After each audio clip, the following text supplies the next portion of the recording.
Pledge allegiance to the flag of the United States of America and to the republic for which it stands, one nation, under God, indivisible, with liberty and justice for all. All right, Madam Secretary. Joseph Taylor. Present. Stephen Mitchell. Present. Marletta Stevens, present. Angelica McGowan. Margaret Gass. Martha Momney. Present. Lisa Guthrie. Here. All right. May I have a motion for the approval of tonight's agenda?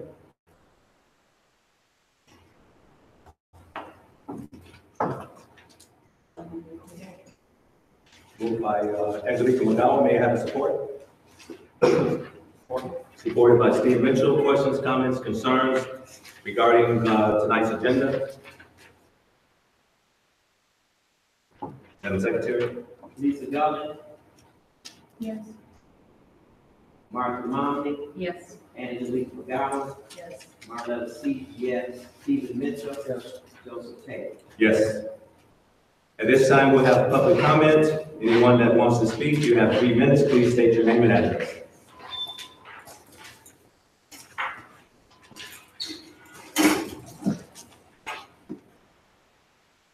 Marvin Hagler, 270 East Main Street, Benton, Michigan. As I come to you this evening, I want to tell you about power, which is 3 forms: power over, power to, power with. Those are the 3 forms of power that we live by. And we know certain people have power over you, but all of you are given the power to either do good or to either do evil. That's the power that you have. And the choices that you may have affect not you, because you have to understand either you have an agenda, a self-agenda, or you have an agenda that you follow that's not in conjunction with what's necessary to help the children here in the city of Benton Harbor. And it's sadly that people have chosen to come in and know with forethought and malice that what they are doing is not in the best interest of kids, and it's sad. And another thing that I want to touch on is many are called and few are chosen, and the key is in the language. The key is truly in the language, which the agendas and the things have been passed over the years. It's just sad. And then when they bring in individuals who have forethought and malice and know that they're coming in to do an injustice, you know, and to do wrong, and to do harm to people that they don't even know. And you ask yourself when you go home, why? Why are we doing what we're doing? But I also understand that if you take a nickel, you can't get a dime. Every year is so and so. And you do it with the intent, because it's not about those who you seek to help, it's about self. And once you come up with a self-agenda, which I know is not your agenda, it's corporate agenda that you follow. Even when they made that last decision, they couldn't close the schools down, and they know they couldn't. But they had to come up with a 3-year agreement because they had made some mistakes. They knew they had made mistakes. And they ran out of here when y'all signed that 3-year agreement. Then they come and put the high school up under the same agreement, okay? So they could take it over, because they know it's all designed to fail. The money that's been given to the school system has been misappropriated. And they know, but it's all by design, all right? And for those who fall in line with this here and know you're doing wrong, just remember, karma is real. And that's the saddest thing. The kids don't know what's going on to them because they've been miseducated, and you can only be what you know. And the kids don't know, the community don't know, because this community has been under attack for the last 25 years from a discriminatory practice. When you talk about world-class communities, how can you have a world-class community if you do not get the kids a world-class education? And I told them that 15 years ago when this venture started. How can you expect that? And I told the powers that be that, so they know how I feel when it comes to these children. And all of those who have participated in this onslaught of these kids, you ain't gonna have no good luck. You're not gonna have no good luck. Period. Facts.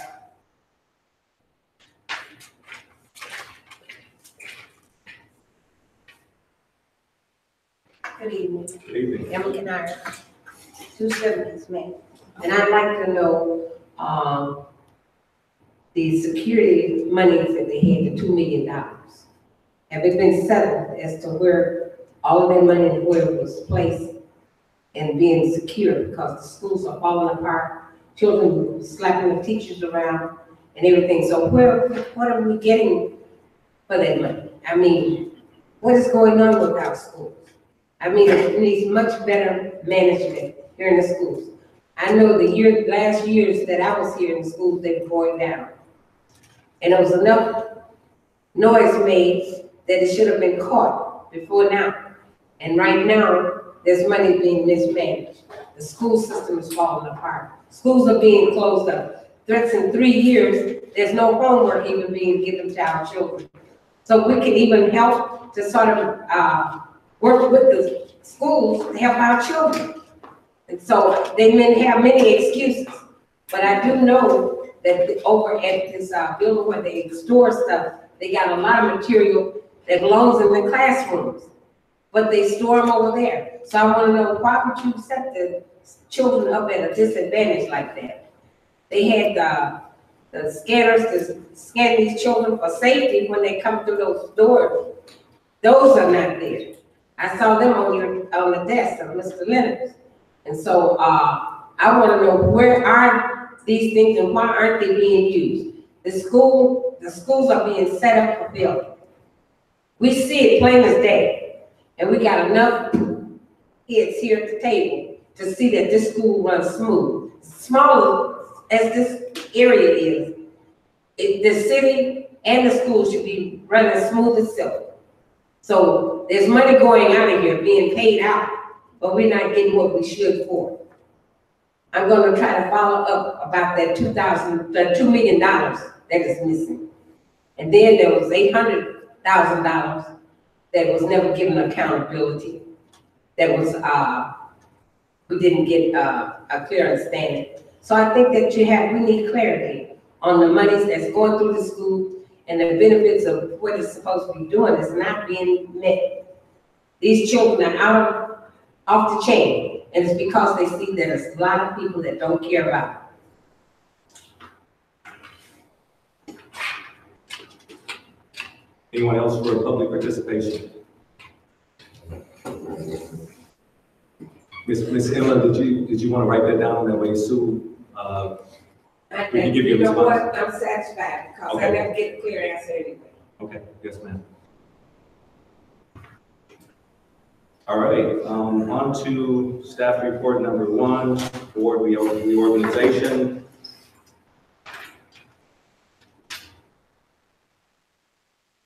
And we'll start with the president, and I'd like to nominate Steve Mitchell for president. Yes, ma'am. Yeah, but that's what you do first. Then administration, and then we get to, Well, based on the policy, it goes with well, then organization based on first. policy, we have to replace you as chairperson during this time and be ready to elect the president. Right, once we elect the president. then- No, once, you cannot elect the president until we have voted in a temporary chairperson, Okay, well, we can do that. according to policy. But I'm just saying that based on this is what I followed when it was for office, right? It was organization, that's why I followed that. Yes, ma'am. Mr. Chair, according to policy 051, organizational meeting, the Board of Education shall organize annually, not earlier than January 1st, immediately following an election held on a November regular election date, and not later than the second Tuesday in January at a meeting held for that purpose.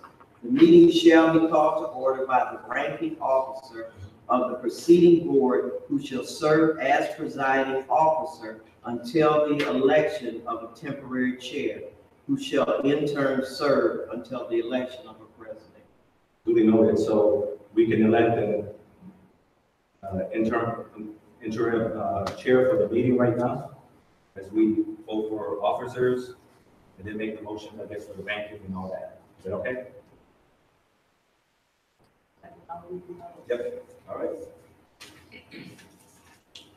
I would like to nominate Trustee Momini to be temporary chair for this organization.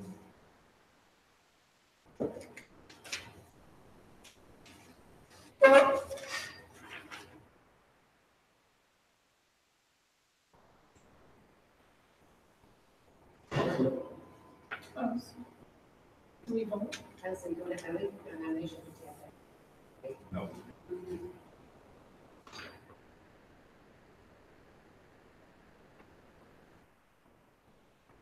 No other nominations?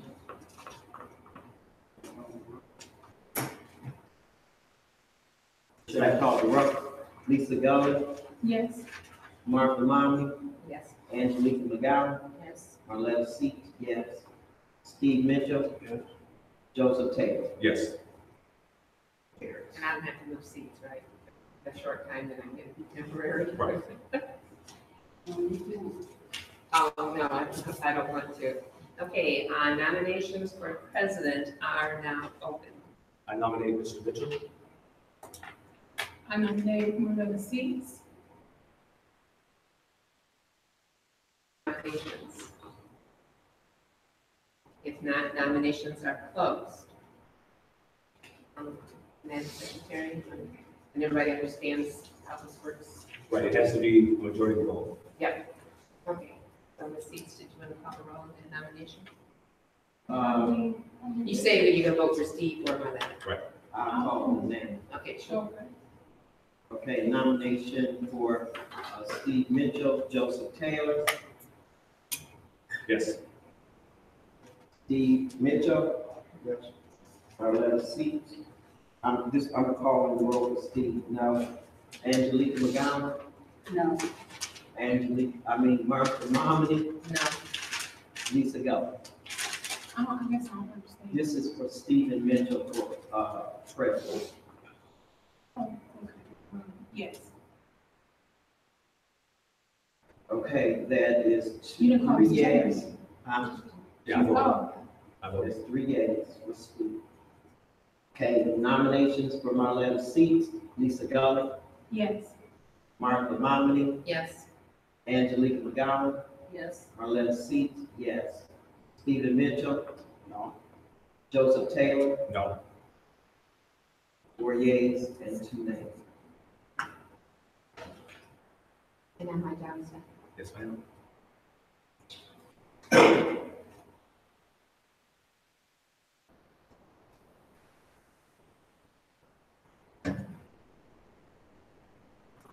We doing the rest of And the then- nominations? No, No, it's already, it's Yeah, we're already gonna take up the until, meeting. Okay, yeah, I until just- the election of a president. Right. Yeah, that's it. okay, nominations, for vice president are now open. And who is going to, serve as temporary secretary? We have to vote on it, or you just looking at volunteers? Does somebody want to volunteer? Do Okay. You want me to? Because I ain't signing up. Nominations are now open for vice president of Benton Harbor various schools. I nominate Lisa Gully.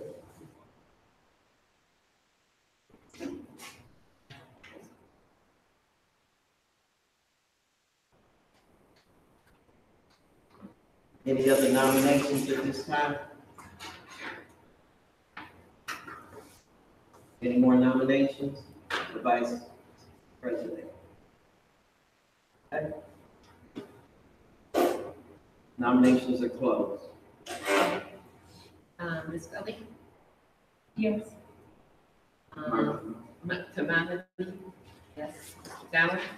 Yes. Seats? Yes. Mr. Mitchell? Yes.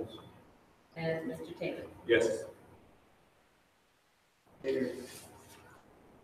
Nominations are now open for secretary, Benton Harbor Area Schools School Board.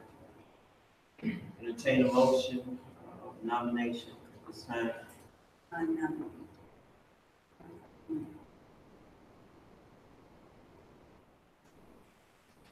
Nomination is for Martha Momley for secretary.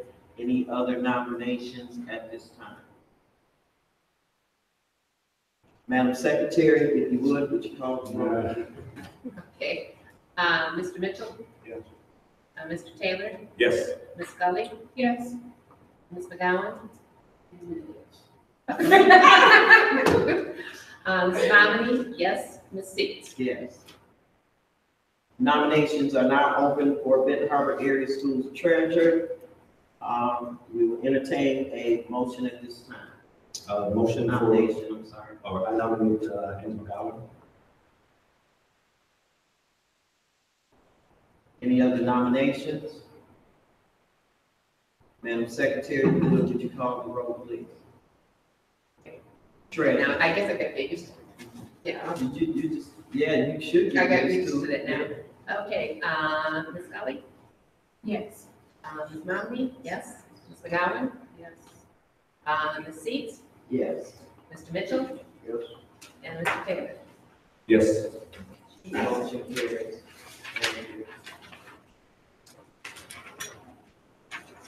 Okay, now this is Madam where President, everybody yes, gets- you can move on. and now this is music chairs now. Oh, except for you. So, yeah, you get Steve's. I will do that. Watch your pull one, take time. Dan. I want to help you tonight. Oh. I'm about to put your name with me.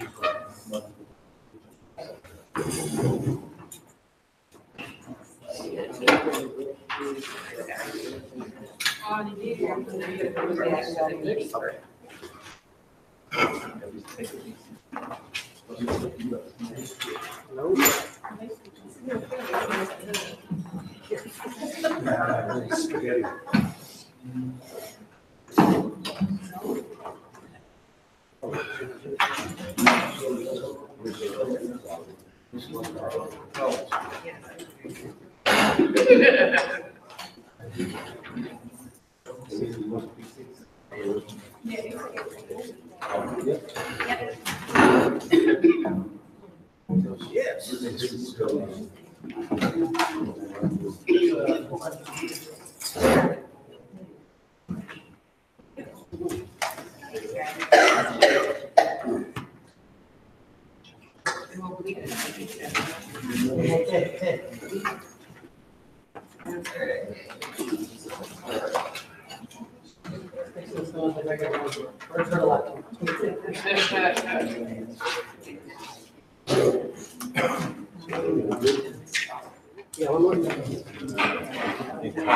From the sketch, now there's some.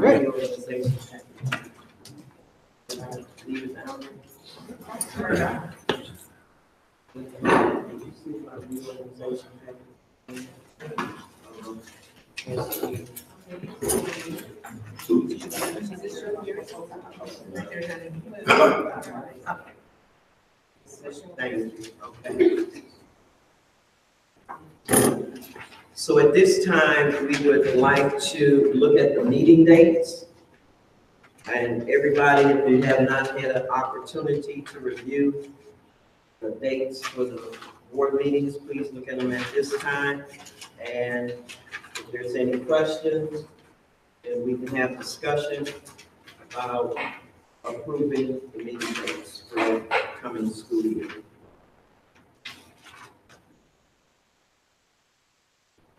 Only question, when we did this, we take into consideration spring break.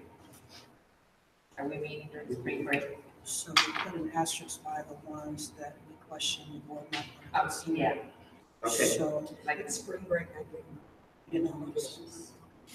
okay, so spring break is not on this consideration, but it is a consideration, That's a so good question, Dave. Yes. that would be April 4th meeting. So maybe Put an asterisk by that, to be the 11th and then the following. and then the following meeting on the The 18th. board desires, you may want to have. Okay, so what is the board's desire at this time? I don't know. Okay, if you could, would you, repeat that, Yes. Superintendent in the mic Sure. for us, thank you. So the spring break is always the first week in April. So the work session on page 12 is listed for April 4th, which would be during spring break. And then the regular session meeting would be April 11th. So there should be an asterisk. And what we did was the spring break pointed out those days that fall close or on a holiday for the board to consider if you want to still meet at those times. So what is the will of the board? Is there any questions or concerns concerning the meeting dates at this time? The biggest one is the July 3rd. July 3rd, just the day before. Yeah, the day before. So, majority of the board, what is our consideration for the July 3rd? We want to Change it to the 11th and the 18th. check the 11th or the 18th, if you would, look at those dates. Okay, you want So it would be the the 11th, 10th. and maybe the work session, the 18th, the regular session? Oh, you're right. So 10th. I wasn't an It's the teacher, I was a 10th. reading teacher. It's the 10th and the 7th. 10th and the 17th, would that work for administration and for the board? Okay, so we change that, and all the rest of the dates look good for the board? Okay, no objection? Thank you.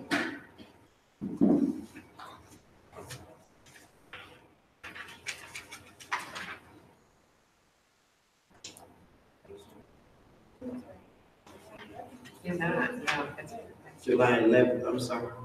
We changed it anyway, that was wrong. So what's August 8th,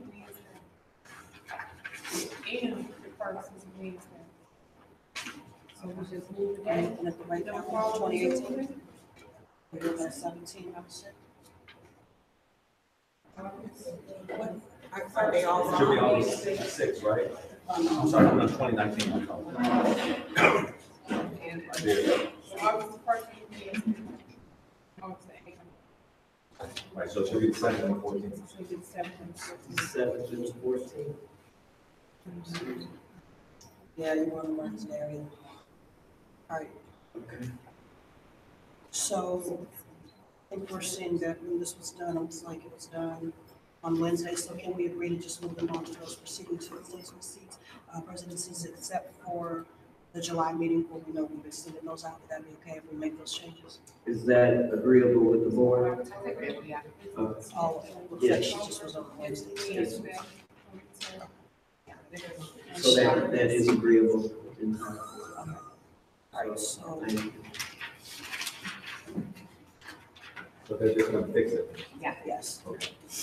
Then have it for next week.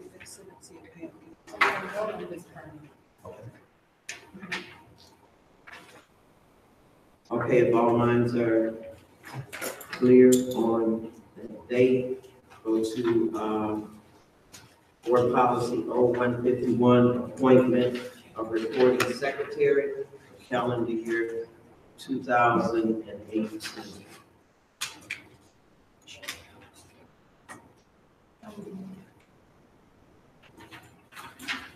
What are our options for?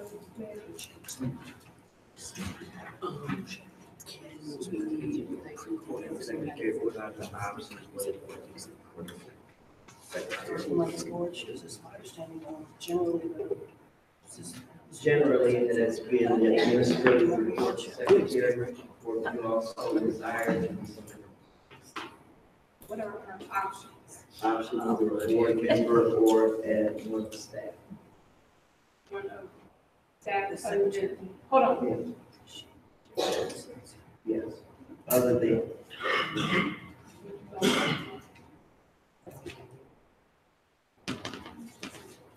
okay, so what our options are that we either have one staff, a staff member, and it has been currently Susan West, or if a board member so desires, then this board can so choose to appoint a recording secretary. So what is the board's wishes for recording secretary? Those have been the options all along. Is that correct, board? That's Or correct. yours? Okay. Before, we had Mary Evans as our recording secretary, and then we gave additional, when Miriam resigned, we hired an executive secretary, which was Dylan, that was not recording because he was going to school, and we had Iris Watts as our recording secretary. This was just last year. Right. So that has not been our practice for the past 2 years, but it was our practice previously before Shelley came. And, so now, I guess, I don't know, it's the level board, whatever,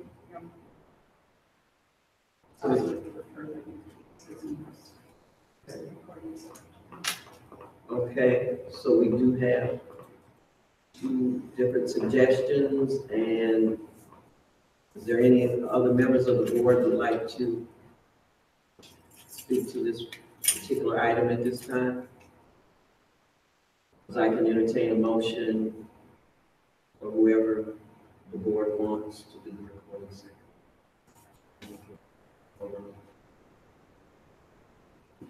I support the current. Yeah, I'm fine with the current.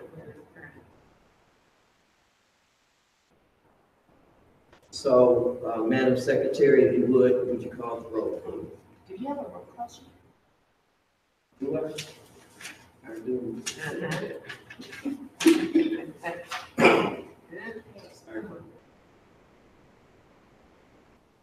And this motion is for Susan West to be the recording secretary for the calendar year 2018. Okay. Gowan? Yes. Mr. Taylor? Yes. Mr. Mitchell? Yes. Ms. Seats? Yes. Ms. Gully? yes, Mrs. Lowry? Yes. Motion carries. Thank you. B, item on the general administration agenda, legislative delegate to Michigan Association of School Boards. We do need someone to serve in that position, and the board is now entertaining a person to serve in that capacity.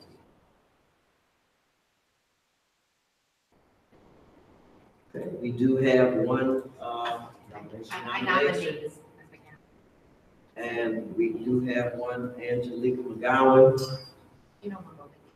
Any other nominations for legislative delegate to Michigan Association of School Boards?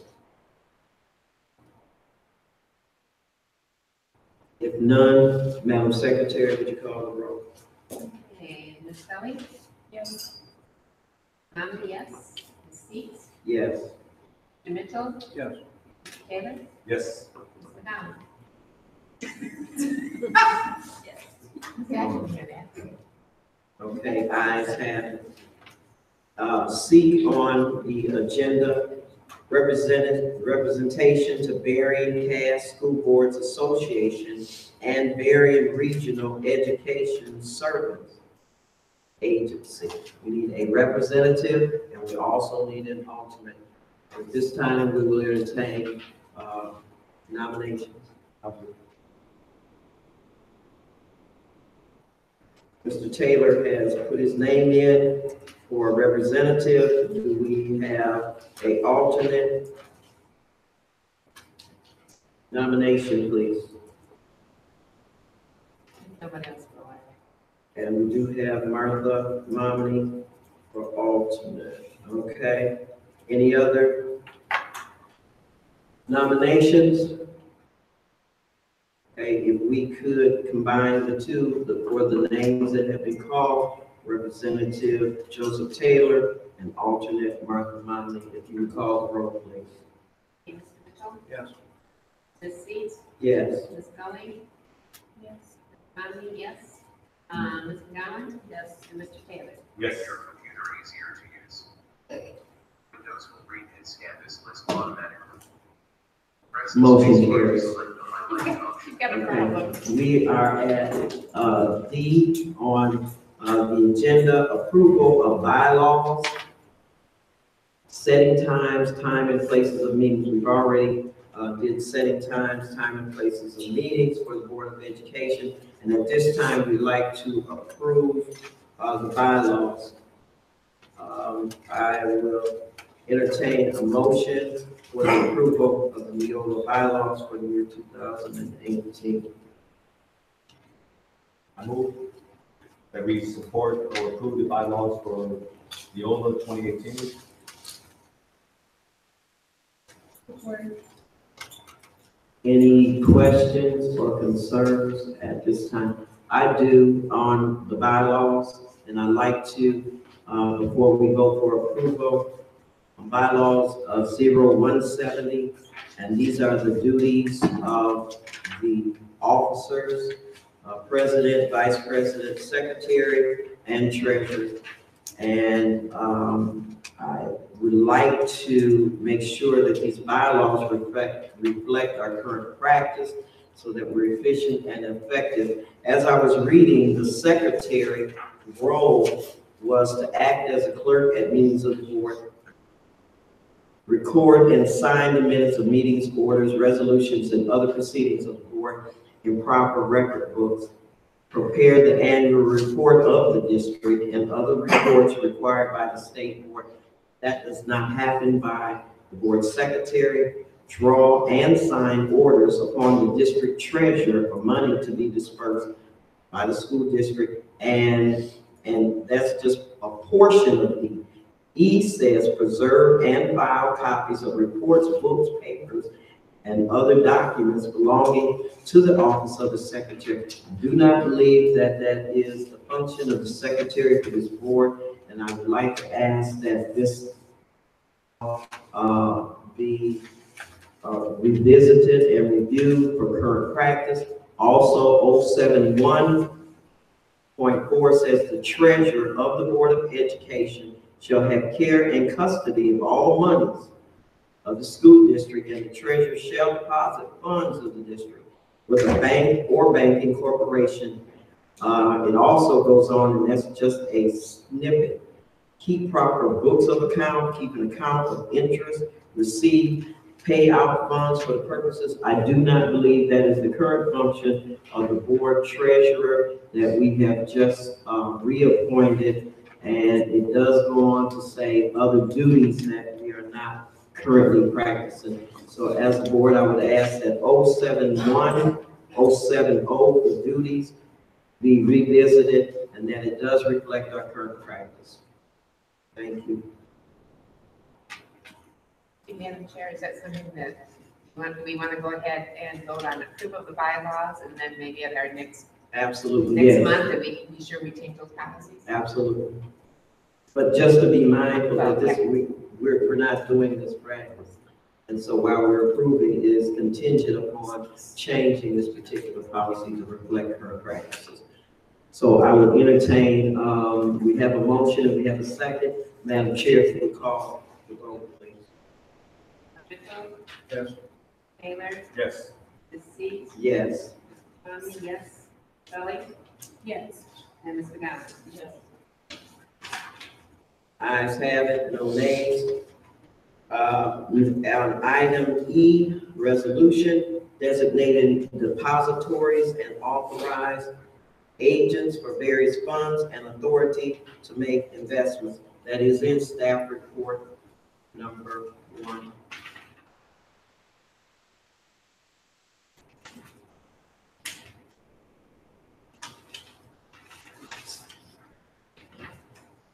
Staff report number 1, reason for board consideration. The Board of Education must designate depositories, authorized agents, investment, and funds transfer authority according to the Michigan school law and board policies. And it is the recommendation of the suggested resolution for depositories. And who are those names? We're designating the depositories and authorized agents. Who are those agents? I'm starting. The list, if you all will look, is on page 4, before I ask for the motion and the support.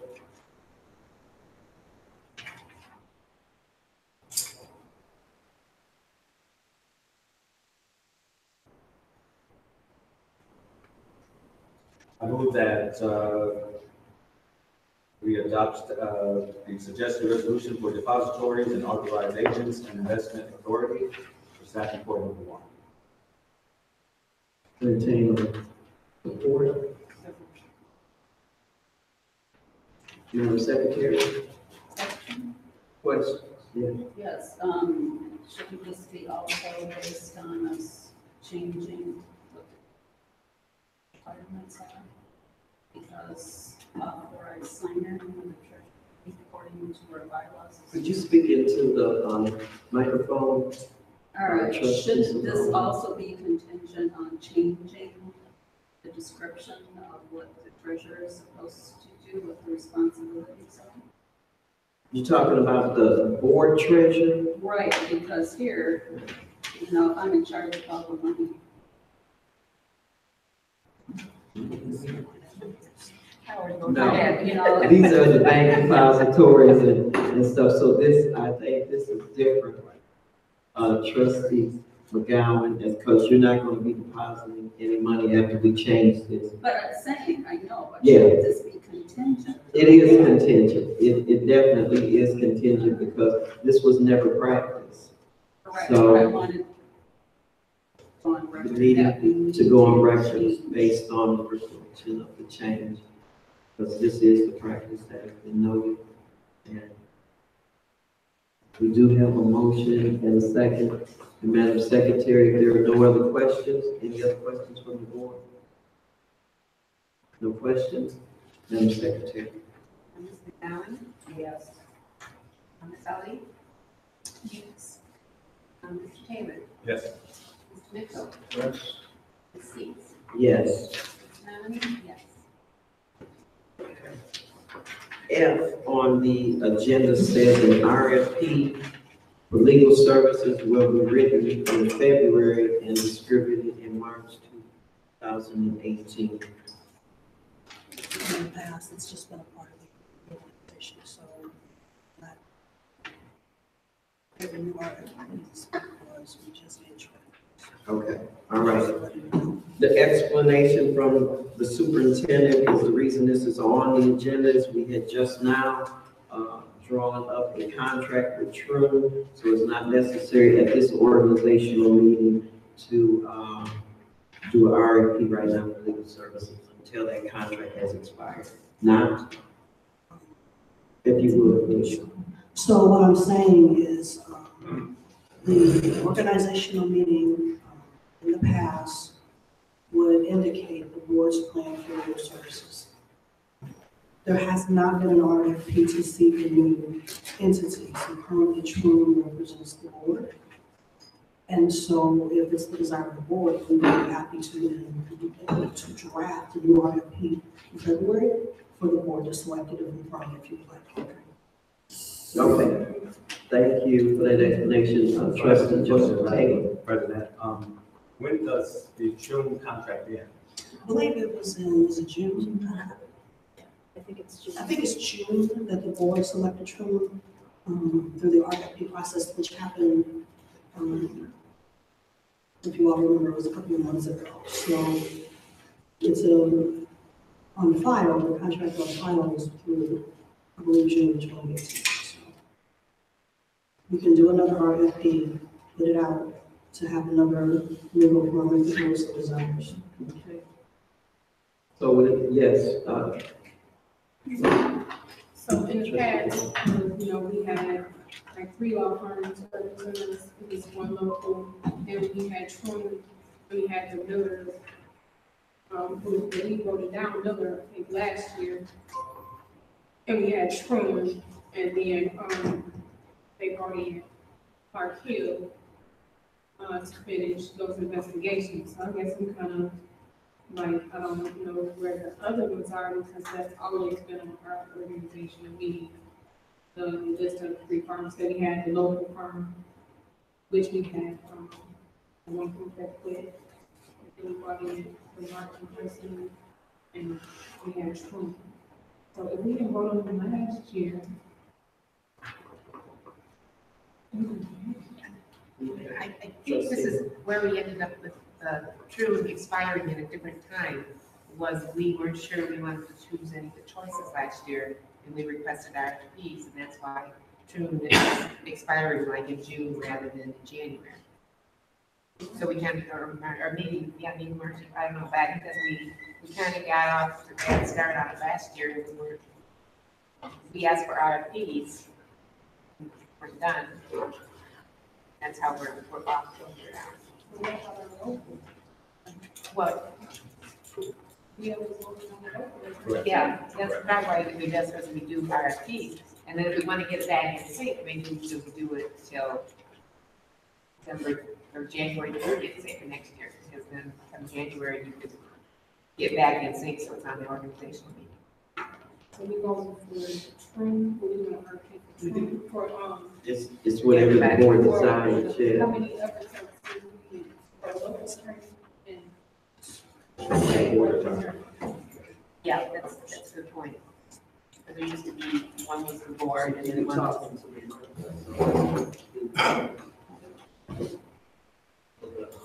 This really brings up a good point, that there used to be several different attorneys, and they each had an assignment of what they did, whether they represent the board, or whether they represent the school district. And so, So can we just put out an RFP for a local attorney for the board, since we already have Truman under contract until whenever? And I think what happened, to Madam Secretary's point was, when we put out the RFP for the law firms, I think one was late, right? And so then we chose Truman because I think Clark Hill was late turning in the RFP.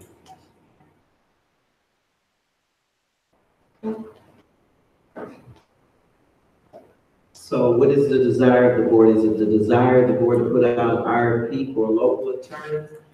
And if it is the desire of the board, then we'll entertain a motion at this time, put out an RFP for a local attorney. And we'll call for the vote and see the will of the board.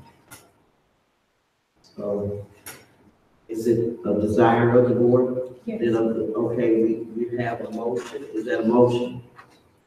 Yeah, I move to, place an RFP, with more review of the details of the RFP, in full detail, like for that to be reviewed by the board before it's sent out, and, notification to be abroad, to be placed in the newspaper, on radio stations, on our website, through every avenue, possible to obtain a local attorney. So that's my motion. And we have a motion and, entertaining support. We have support. Madam Secretary, is before the call of vote, is there any discussion? No discussion, we'll call for the vote. Quick question. Yes, please. What is going to be the role of the local attorney to the board? What does the board see that function as taking place? Well, if we need an attorney to come to our meetings, it is for our expenses, because right now, there are a lot of things that are being said that don't have no backing, like we just heard that Truman contract expired, we don't have a contract. In front of us, we didn't have that as a supporting document based upon item F. As to when it expired, things that are being said, and the fact that our superintendent is using Truman as her personal attorney, and they're giving opinions, and as well as Clark Hill as her personal attorney, she's going to them against the board. So I feel that we need to have somebody locally represent us that we can actually go to and get information from, because every time we turn around, we say something, she goes to our attorneys that's supposed to represent the board and get information against us. So I think that having somebody local and not Nancy bound would probably be to our benefit if we can select them and not be selected by the outside establishment. That's right. When we went through our last round for labor services, did we not ask for local attorneys, and we had no one who submitted a bid? And that's the reason we went to Truman, who had a local affiliate, South Haven, that probably would come down for the expulsion hearings, maybe. they had suggested, you know, those, I'm not against sending out RFP for local attorneys. But I'm just saying, we had tried that before, and we didn't have any papers locally, but we certainly did. How is it advertised? How is it presented? Just like the RFPs for the, salt and the snow removal and all the things that was listed in there to deter people from even, responding to the RFP. So that's what we've been experiencing. So if we can review the details of the RFP, then we can see what's going on. What is administration doing to turn away people to not respond to these RFPs, and how are they advertising this? Because we already saw what happened with the RFP when it came to the snow removal and the fountains. One other thing, one of the questions I always asked in past history, the local attorney was always present at the meetings of the board. That's something that would be asked in the RFP. Or is this a position that we go to when we have a question? Or will they be on the site during the meetings that we just approved?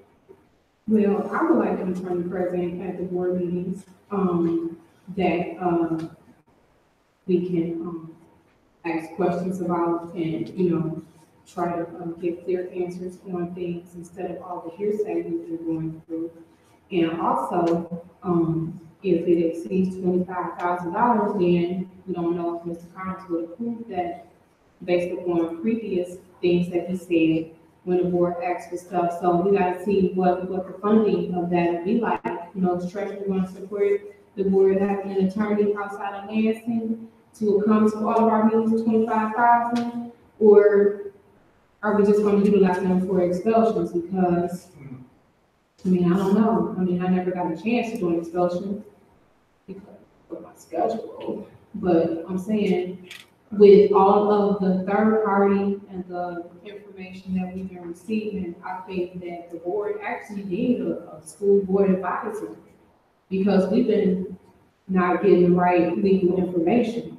So that's our advisor right there. I would love for an attorney to be here that is actually unbiased to the state of Michigan and to any corporation. And I think in your motion that it should certainly state that the RFP should ask for hourly rate for 24 meetings during the school year, and or a retainer cost.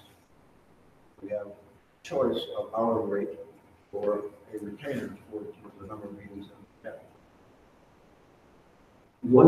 I'm sorry, may I ask just a real quick question? So once we submit an RFP, then we have a contract. That contract has to go to Treasury for approval for attorneys? Okay, so, all right. Angelica, please, trustee. My question is, shouldn't we first check, say what dollar amount, you know, they will approve, instead of going through the whole process and, you know, it being denied? You know, shouldn't we find out what the funds are that are available for this position, if there are any at all? We should have that in our, FOP. Superintendent. So the consent agreement, I believe, is section 12, speaks to, and section 11 speaks to the board actions around expending debt or current debt and around contracts. So to Ms. McGowan's point, I would also recommend that if the board is looking to change the structure under which it's currently working, that it does have a conversation with Treasury and how they plan to enact that consent agreement, so the board knows that what you're enacting will be supported. Okay, and also let's check with Treasury to see how many times the superintendent can actually use our attorney and incur expenditures against the school district for items that are directives of the school board. How many times can she spend all this money to try to get us in check? So that's another line item to check with Treasury. Because how is it that we're the Board of Education and we have an employee and we can't utilize our attorney fees to make sure that this district is ran properly. I don't understand that. So for consent agreement section 11, what are you doing that is improving the district improvement plan and these test scores according to the partnership agreement? All of your meetings that have all these lunches at the college, everybody's talking about turkey, ham, or veggie sandwich. What's your choice? But everything is going haywire in the school district. So we can spend all this money to rent out the college, to eat some food, to give directives to the superintendent, and she turn around and use our attorneys against us, but we can't have nobody represent us to make sure the law is being applied according to what we have to do to save our schools. Come on now. We've been had a local attorney all these years. We taking it directly from the employee. We was under a consent agreement in 2014. We've been had a local attorney. And so I think we can call for the vote. For the RFP. Okay. Nancy, yes. Kelly? Yes. Steve? Yes. Mitchell? Yes. Mr. Taylor? Yes. Ms. McGowan? No. Ayes have it. Okay, thank you. So I believe that's all the items for the organizational chart. Madam Chair. This one, G. Thank you.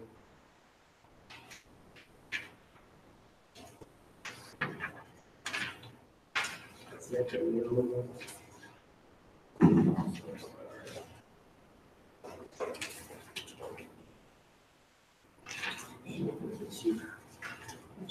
It's right under the RFP we just did. It's me, okay. All right. So readoption, and I thought we did the readoption. No, she's above it. G is above it. Appointment of auditors, I apologize, for 2017 and 18. And those auditors are Humford, Nichols, CPAs, and advisors. So I would ask for a motion to appoint the auditors for 2017 and 18. Madam President, I make the motion to appoint auditors for 2017, 2018, Hungerford, Nichols, CPA, and advisors. I have a motion and a support, discussion at this time. Yes, trustee. So, I saw where MDE wanted to audit the safety grant. So how does that role play with our current auditors? Do they just have precedence over doing audits, or do we call them Humford to do an audit if we have something going on, like, safety and for the schools? Yes, Carol, if you would, please. Thank you. So my understanding is, so you could always go to, what?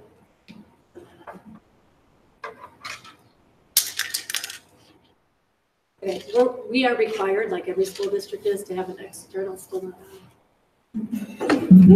Very down. Okay, it was yours, yeah. It's not working. Thank you. So we're required, just like every school district and government entity is, to have an external audit, and that's what we do for Nichols for. We also, you all, and even me in my role, or Ms. McGowan in her role, we can ask for like an internal audit or a review. And so MDE, I think what they asked was, and I don't know the specifics, was to have MDE, like their internal audit function, come in and look at our grant. You could always ask me to do that, or we could ask Humphrey Nichols. But the actual, what's approved here is we have to have once a year an audit. It's a Michigan state law. But if you felt comfortable with them, we could ask them to do it as an additional fee. You could ask, like I said, myself to do it and look at it and give you all a report, or you can have MDE come in and have their internal audit. Thank you for your Any further discussion? Trustee Taylor. So, Madam Vice President, so the MDE piece is just because since that's their grant, it would just be that, and we're in partnership with them, right? They could have done that for free. That's all that is.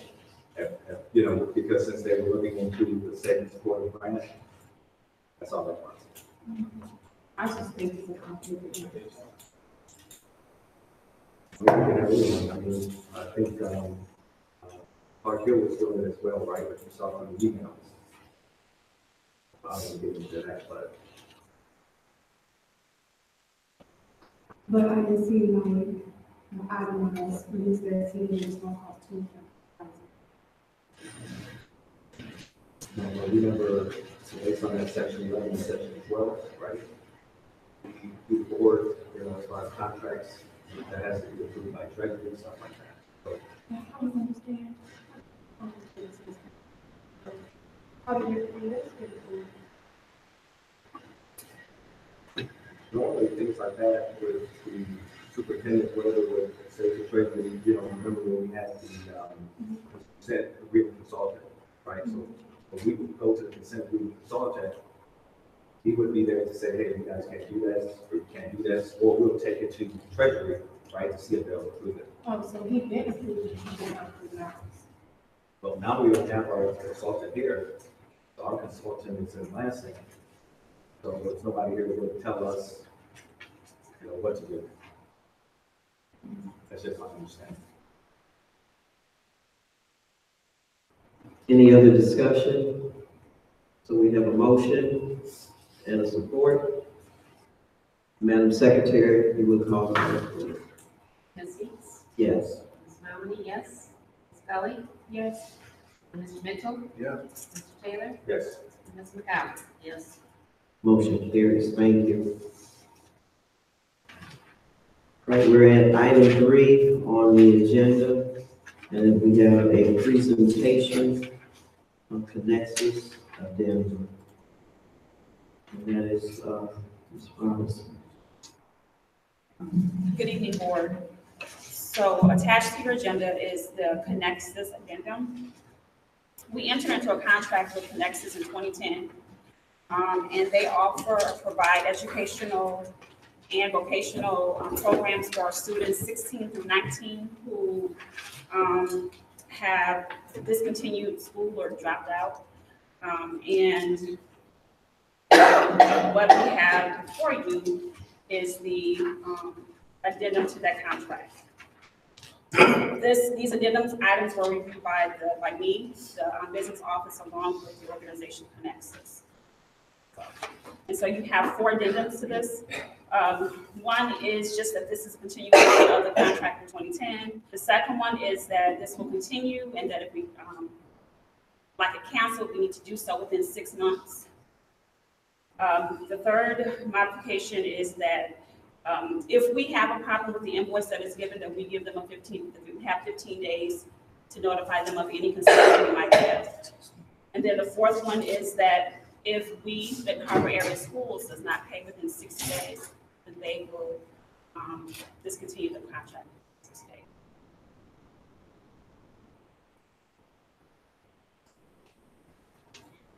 Thank you.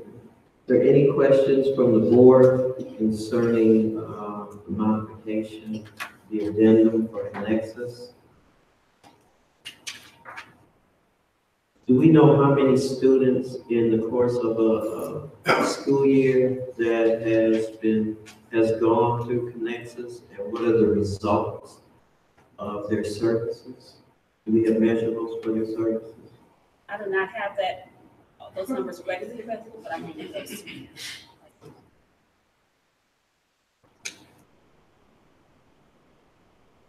I have a question, Madam President. Could we look at seeing if we can bring this in-house to see if we can save before we vote on it? I mean, that way we can see if we can kind of do the GED ourselves, right, and save finances. I don't know if that's a little more, but. Could I ask the dollar amount that's attached to this contract, please, Carolyn? Okay.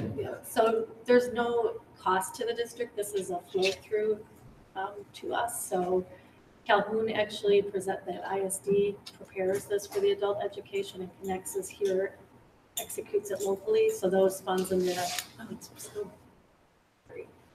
and that enrollment go through that ISD. that make sense? I have a question, because in the past, we voted, and there was a dollar amount, I don't remember, there was a big amount, because I think they got like, over probably 80-some% of the FTE, from the students that came from the district they serve, so there is a dollar amount somewhere. I remember. It seems some of the other board members are also nodding their heads. So at this time, what is the will of the board for the connections? We can, yes. Let me say something. So I think that change occurred, so the FTEs, and Trish can correct me if I'm wrong, so that change, I believe, happened, I want to say 3 years ago. And so those students that attend those classes through Connexus are actually not a part of our enrollment, they're counted as a part of the ISD's enrollment. And so that ISD, which is Calhoun, gets reimbursed by the state, and then we bill Calhoun what Connexus bills us for our students. So there's no net cost to the district. So why are they saying if you don't pay within 60 days, they're gonna cancel the contract? Because they had a concern that we would, again, I haven't been here long enough to understand what has happened in the past, but they're afraid that they would provide the service and we would not pass through the money from Calhoun. So that's why that's in there. And then you'll see what we did in turn then was add that you have to call us, you have to talk to us and give us a chance to do this, and that we would also have that opportunity to look at that contract and cancel it. So we did make some adjustments the other way.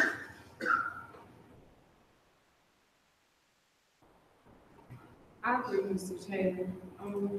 Let's see, because I mean, if it's no cost to us, it's like, why would we say it? What would they do? So, Ms. Roberts. The money does, it's a state aid payment. So the money does come through the district and we, so we are still in charge of it. So sometimes, I know in past history, so I'm just learning about this as well. Once we get the invoice, we wouldn't pay it on time. So that's where that was, that's why that addendum is in there. Because we did not do what we were supposed to on our behalf and pay. So that's where the section 107 comes in, and we can actually use that money in a different. Well, the section 107 is adult education. That's adult education fund. So you could use it for to fund an adult education program. And in most cases, I don't know why we entered into the contract in 2010. So I think you guys might have some light on why we entered into the contract. Well, is it less expensive for us to go through them than for us to set up our own program? Yes. Yes. Right, but it's the same cost because they do it for other districts as well. So it's cost effective. Correct. But what about the credits? I don't think that, was this the program where they were giving the credits don't count, do not credit, they not like, do their credits count towards their continued education, like if they want to go to college? Yeah, they would end the program with a GED, and they have certified teachers. It's really through I know it's connected with the Bridge program as well. So it is another program, where kids they get their GED. Their GED is But not certified. the high school diploma.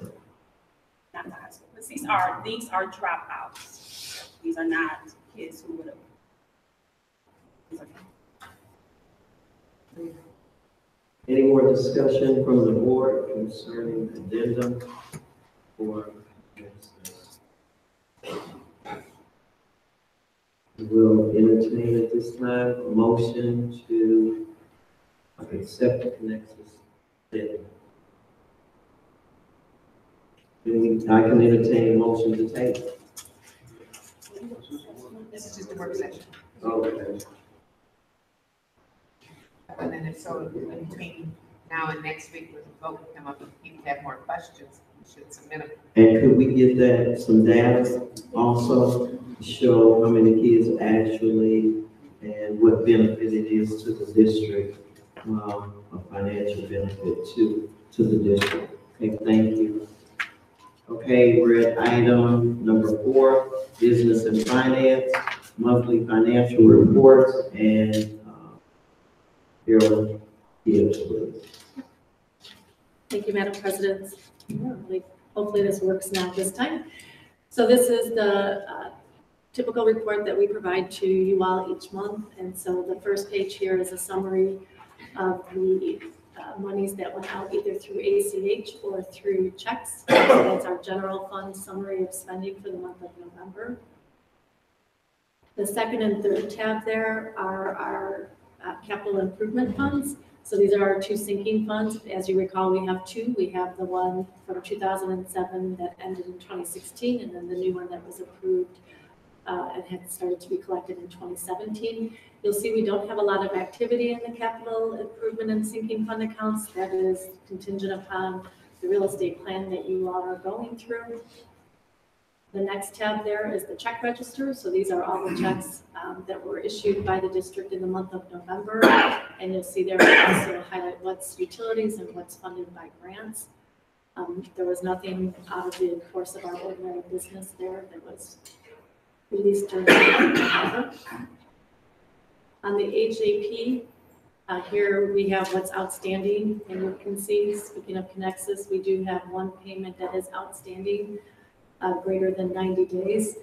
They also have a new finance person, so he and I have met twice, and they're going through their records because they don't have all of the detail that they need. And then we're going through our records and working with Calhoun to understand why there ended up being a discrepancy between the two organizations, but they understand right now that both parties need to do work, and so the new agreement, we're kind of ignoring this for now until he and I get a chance to go through all the records and resolve that matter.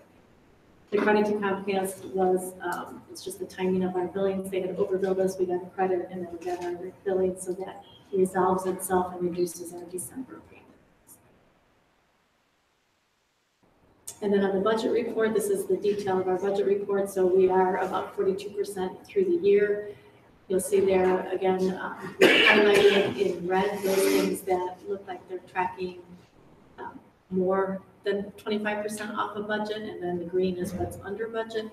A lot of this is timing, and it's consistent with what we've seen in the prior years. We get our property taxes at the beginning of the year, so that revenue is always higher. We get some of our grant funding a little bit later because it requires us to actually complete and get all our grants approved, including some of our carryover dollars, and then request those funds.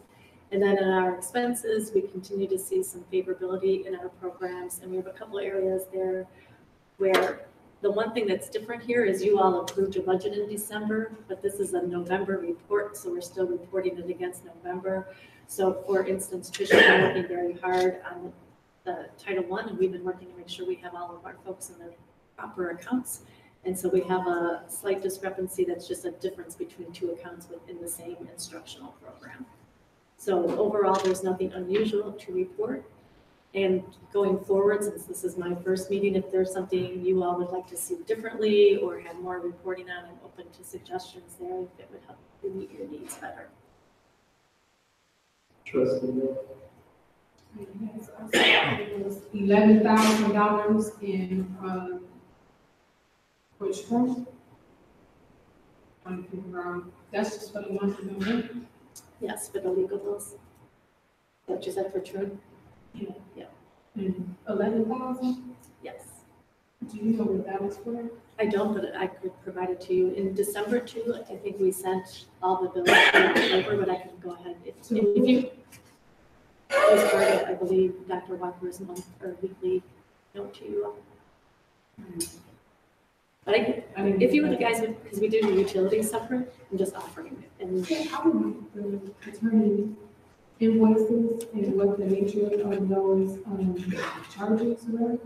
Because they have been pretty hefty. And also wireless, HEI wireless, what's that? Yeah, HEI Wireless is the company that we purchased the two-way radios, the digital radio systems from. The local wireless. So that's the cost of the radios?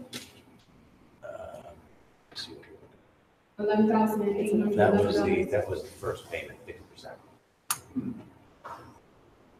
And it was for the security ones? I'm sorry, what? That's for our security staff? Yes, that was the 73-ish radios that were purchased for district distribution.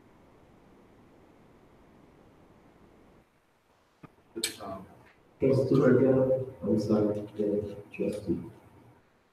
Mitchell. Okay, we used to, when we got our reports monthly, we used to always have a beginning cash amount and then take the vendor bills out and income and then tell us what our cash amount is now. Okay. I can So, add that. I mean, I Yeah, the cash flow is important. Trustee Mitchell. To Ms. Kelly's point, I think this is a clarification on that HEI wireless pertinent. Because it was more than just a carry on. There's a whole bunch of other people that we use too, but that needs to be clarified. Secretaries, principals, a whole lot of people. Yes, trustee McGowan. I've got a question on, basic program expenditures, 119, summer school instruction. Why are we over that much, 168.4%? So the original budget did not have teacher salaries in this. And so that, I wasn't here when it was done, so I need to get with Trish to understand whether those going to be grant funded or some other funding and something's just in the wrong bucket, but that is the difference in that account. From October to November, it's, yeah, it's 172. In November and October, it was 168.4. The 4,000 increase, and it's probably a lead invoice that we received. The bulk of the difference, and I have the detail here if you want to, because I looked at it before we came over. The bulk of the difference of the variance is the difference in the teacher salaries. but we don't know yet where that extra money's coming from. Because we've got, what, $120,000 more than we spent. So we need, where's that? Then you'll see our $20,000 coming from.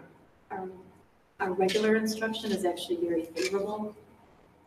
So to me, it looks like we have potentially a difference in the classifications within our instruction programs.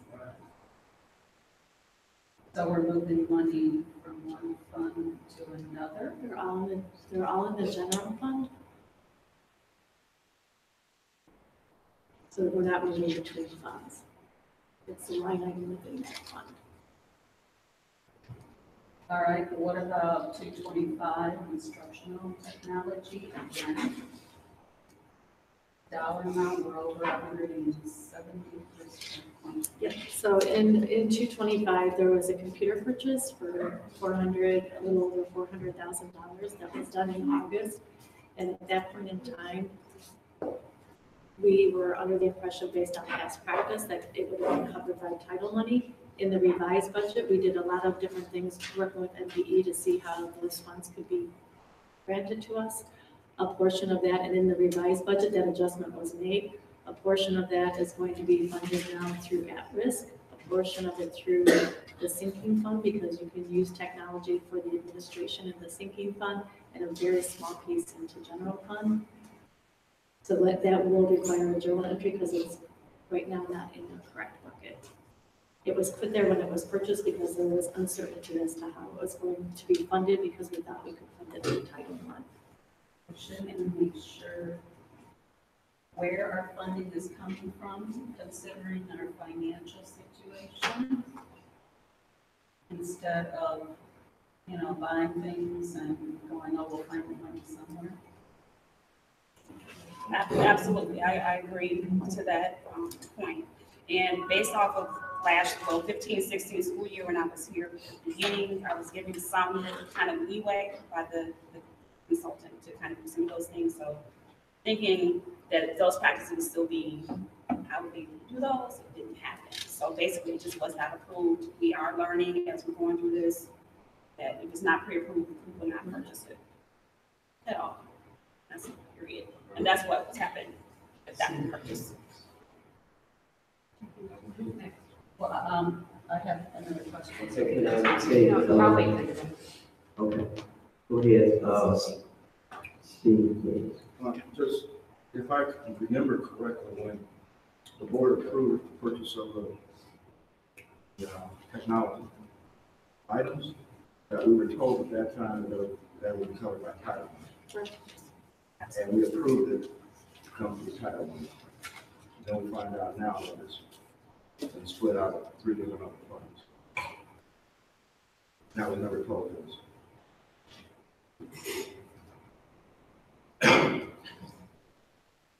Could we, oh, yes, go ahead.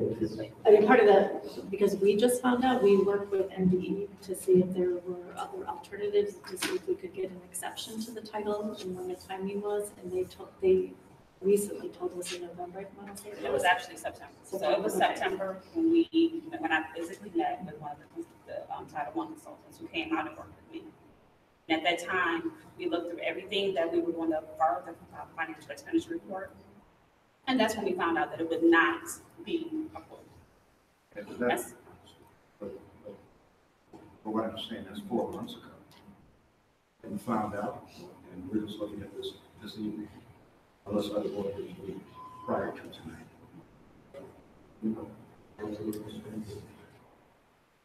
Yes, trustee. Okay, you said you're looking at different funds like 31A and everything. I would be interested, when this is done, how much came out of each of the other budgets? And what items got cut out of their original budgets to pay for this? What did we have to give up to pay for this in our 31A? And I know you don't necessarily have the answer right now, but when you get it, let's find out who got robbed to pay, who robbed Peter to pay Paul. Item number 219, other people's services, Carol. Yeah. $2,500 went up to $40,171. And it is in the red of 1,606.8%. Could you help us understand what that situation is? That one, I apologize, I don't have the details, so I will have to. If you would, Yes, I please, would. thank you. Trustee McGowan. At, I think it was the last meeting, when we were given the report, I asked if we had a deficit reduction plan.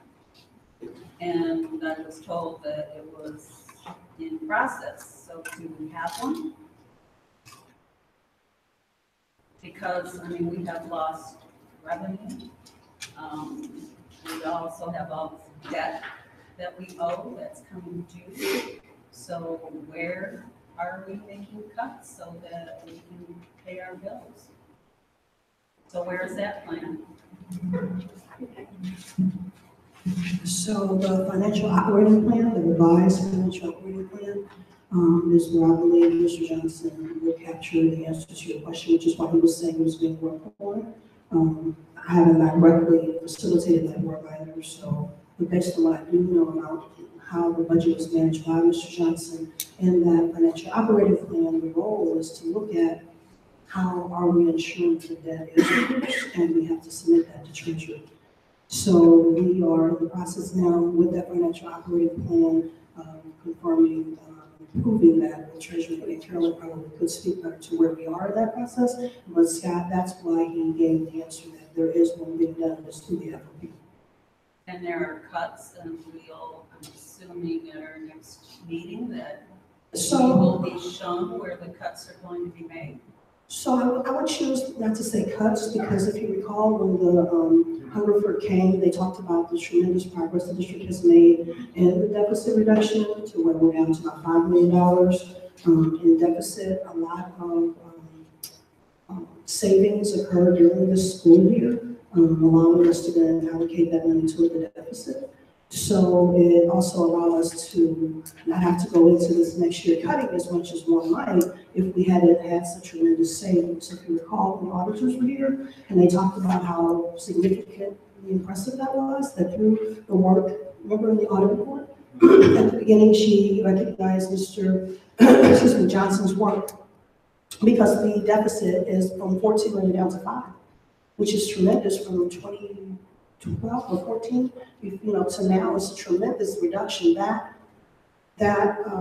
want to say surplus, I don't know if that's the best word again on the financial, but the surplus of funds coming off of the 2017 school year was significant. in a very positive way. That allowed us not to have to go into this next year cutting, but it does keep us responsible for being mindful.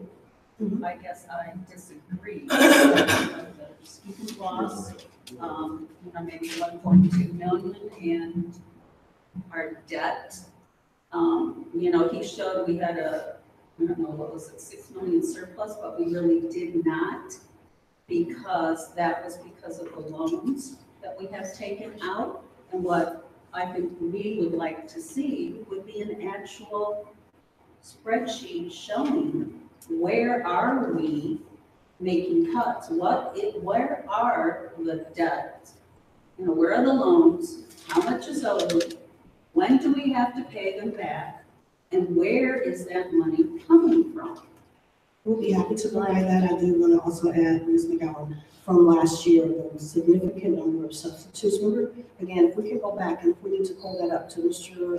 Johnson's PowerPoint, and he talked about where the surplus came, to your point, yes, absolutely. A portion of that did come from the loans that the district has received. There were other areas where there was money not expended, and one of those examples is because of the significant number of subs the district has. There was a significant recuperation of funds just from that line item alone. So that's where, again, back to your question around cuts and the loss of students, it didn't require us to have to go into this school year. We were mindful, again, back to kind of what Mrs. Robinson was speaking to when she talked about the technology and where we thought money could be pulled to pay for the technology that ended up not being able to, and allocating funding through what we can pay for with title funds. The rules and the guidelines around that those changed during the course of the end of the year. If you recall, we had gone to some meetings, so all of that restructuring, I think what you'll find is in the FOP, what we'll do to your request is present some final data and bring that back to the board to show this in a more comprehensive way, because FOP is pretty extensive. Are you satisfied with the answer, Trustee Mayor? At this time? Okay, thank you. I'd like to ask then, Trustee Bellick has a question, and we'll defer to 1 second. I do see City Manager Ben Harbor is in our audience. Have we started paying on that particular debt that we do know that we do on the city of Ben Harbor? We have not yet started. You have not said anything. Okay. It is included in the FOP. It is included. Okay. All right. So we can see that within the data and the reports that we get where those debts are being paid down. It would help us understand some of what we're reading. Trustee Bill. Yes, to Ms. McGowan's point, I do recall when auditor was here and she was speaking of the 5 million. She did express that that was as a result of the refinancing of the loans that we had, not a result of adequate management by central office, but a result of the refinancing of our loans. So my concern is we already over budgeted for 2017 by a whole, like several line items, and then earlier it was quoted about our attorney fees, the consent agreement, section 1112, that we should not incur any other debt, but they had a consent agreement consultant in central office that was approving expenditures, and then they follow through an income statement, report, balance sheet, and follow our finances, and still incurring other debt. I don't get it. I don't need no reply. What are you talking? Any other questions? I do have one more question, Carolyn. At the bottom, towards in Peach, it says gang prevention grant revenue section, and there is a dollar amount of $2,977,993. What is the current amount of the grant gang prevention grant right now? So the 2,000,009 number there is the state aid, and so what this is you'll see we subtract the 2 million grant because we got the money first. We have not spent all the money. So if you want to then see 83,504 is what was spent out of the safety grant last year. Out of the 2977? Out of the 2 million, this is a confusing accounting schedule. The 2977 that's listed here is our total state aid. Okay, that's the total state aid, okay, Yeah. thank you. And so we're doing a math equation to say, this was our state aid, we have to subtract out the amount of grant that we have not spent from the safety The 2 grant. million. So we have the 2 million, then we add back what we did spend last year, 83,504.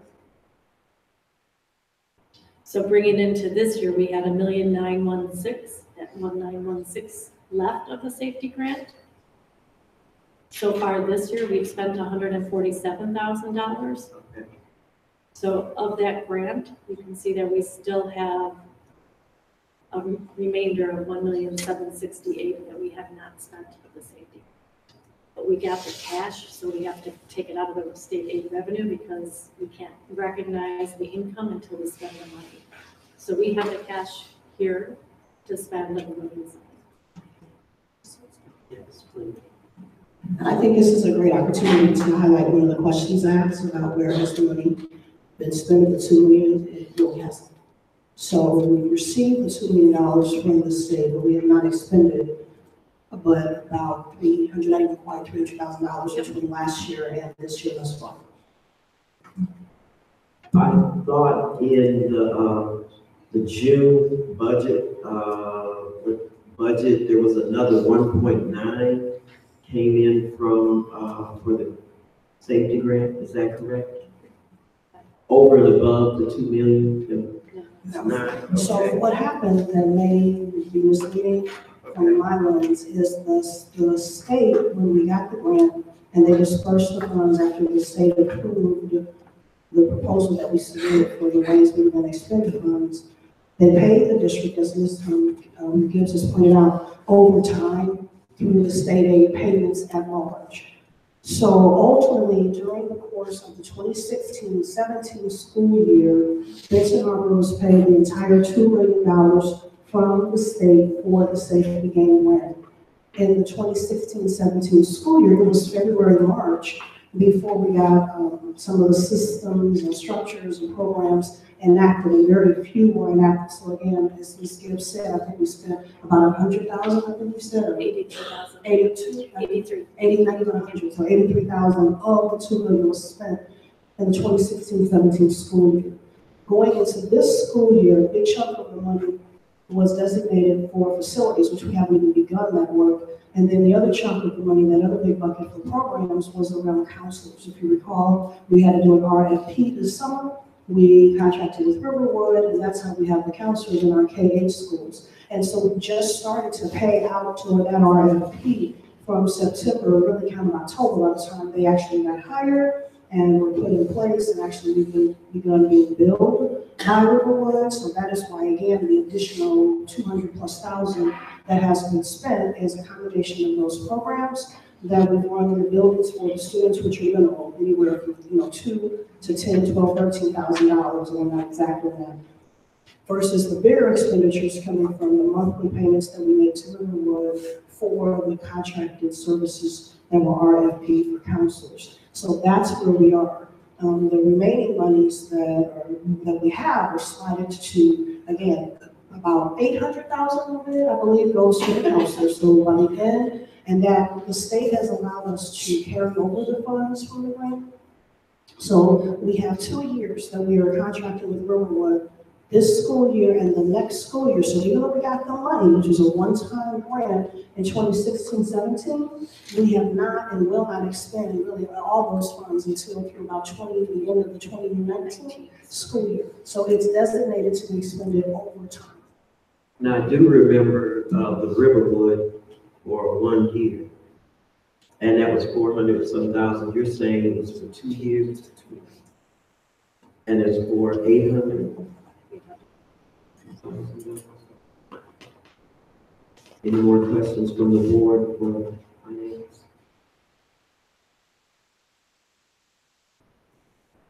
Thank you.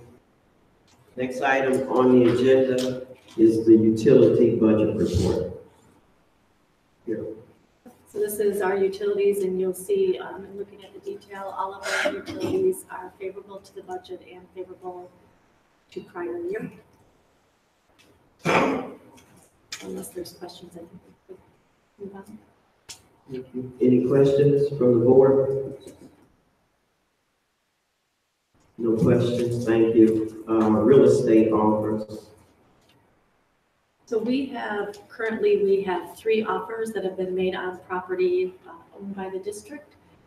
So we had sent that information, I think, to you all in December on the first 2. So there's 3 offers. The first one is from a property attached to Martindale, and this actually goes back to the 1950s when that housing development was put into place. Somehow half of a person's lot got put into Benton Harbor and a half of the lot is with the individual homeowner. That homeowner has asked attorneys, there's a letter in there that's come from the attorneys, if we could just go ahead and he pay us for the other half of that lot and have the matter settled. So that's one. The second one is from Overflow Community Church, and the pastor has contacted both the real estate agent and Dr. Walker. They're expanding their community and they're looking to get another 1.25 acres of land so that they can do some expansion. It's on our ACA property, but it's far, as you see from the diagram, it's far from the building, but it's close to their church. So that's something that they would like to pay us $5,000 for. They have asked that Benton Harbor pay for a survey because they'll need that in order for the tax lots to be changed, and that they would ask that we pay the commission. And then we just got an offer on the former North Shore School. So that came in at the end of December. So that's new to all of us. It just came in over the holidays. It's for $150,000. I personally don't know anything about the buyer or what his intentions are. The offer is contingent on that individual securing an 8% mortgage and not looking to close on that property until April. So obviously there's some time there that we have. So from a board perspective, you all have the opportunity to accept all these offers. We can take them individually, accept some, go back and counter offer, but we wanted to make sure that you had the information. And so also included in the documents, we made 3 separate buckets for them. So you can see the survey plots, you can see all the detail. If there was something more that you wanted to understand about the property that's under consideration.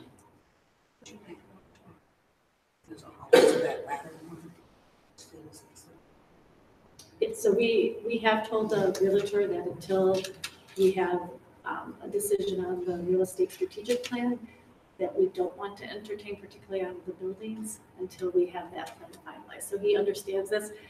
What's odd about North Shore, if you Google the address, it says it's not listed in MLS, but somehow we still received an offer on the property. I think it's an old listing that's still out there. Questions from the board? Yeah, but it wasn't. Oh, Because we put them on. because this gentleman's made an offer before on that property. Oh, I didn't know. Okay. No questions? Then we'll move to item 5 on the agenda, human resources. That's your Yes. So tonight I am playing the role of Kelly. We have a college advisor who has worked at the high school for a couple of years now, and that individual has been funded through funding from Michigan CAN and also the Promise Foundation. So right now the individual works 3 days at the high school here and then 2 days at another school. The staff here and the student response that we've gotten is this college advisor is doing good for our community. And so Promised Land has told us they can't pay anymore for their share of it. Michigan CAN has agreed for the next 3 years that they would be willing to fund the amounts that you see up there. And then we would then fund the remainder, so the total is $45,000. So if you think for the first year, then we would be required or would be willing, or would have to find $30,000 within our general fund budget to continue to have this rolled out. I think it's, from what we understand from the community here at Harvard High School, that it's an important role for them on the college admissions, and it also helps out our counselors who maybe don't have some of the knowledge in that area. We don't have to take an action, we just want to make sure you're aware. Thank you. Any board questions? Yes, trustee. Yeah. Okay, so the $45,000 is for the full-time position? It's a full-time position, salary and benefits. So we would increase the person to be full-time here. Yes. So, so when the position was funded through MCAN and the Promise Foundation, the person with 3 days in Benton Harbor and 3 days in a completely different district. And those two entities paid the salary and Benton Harbor paid the benefit.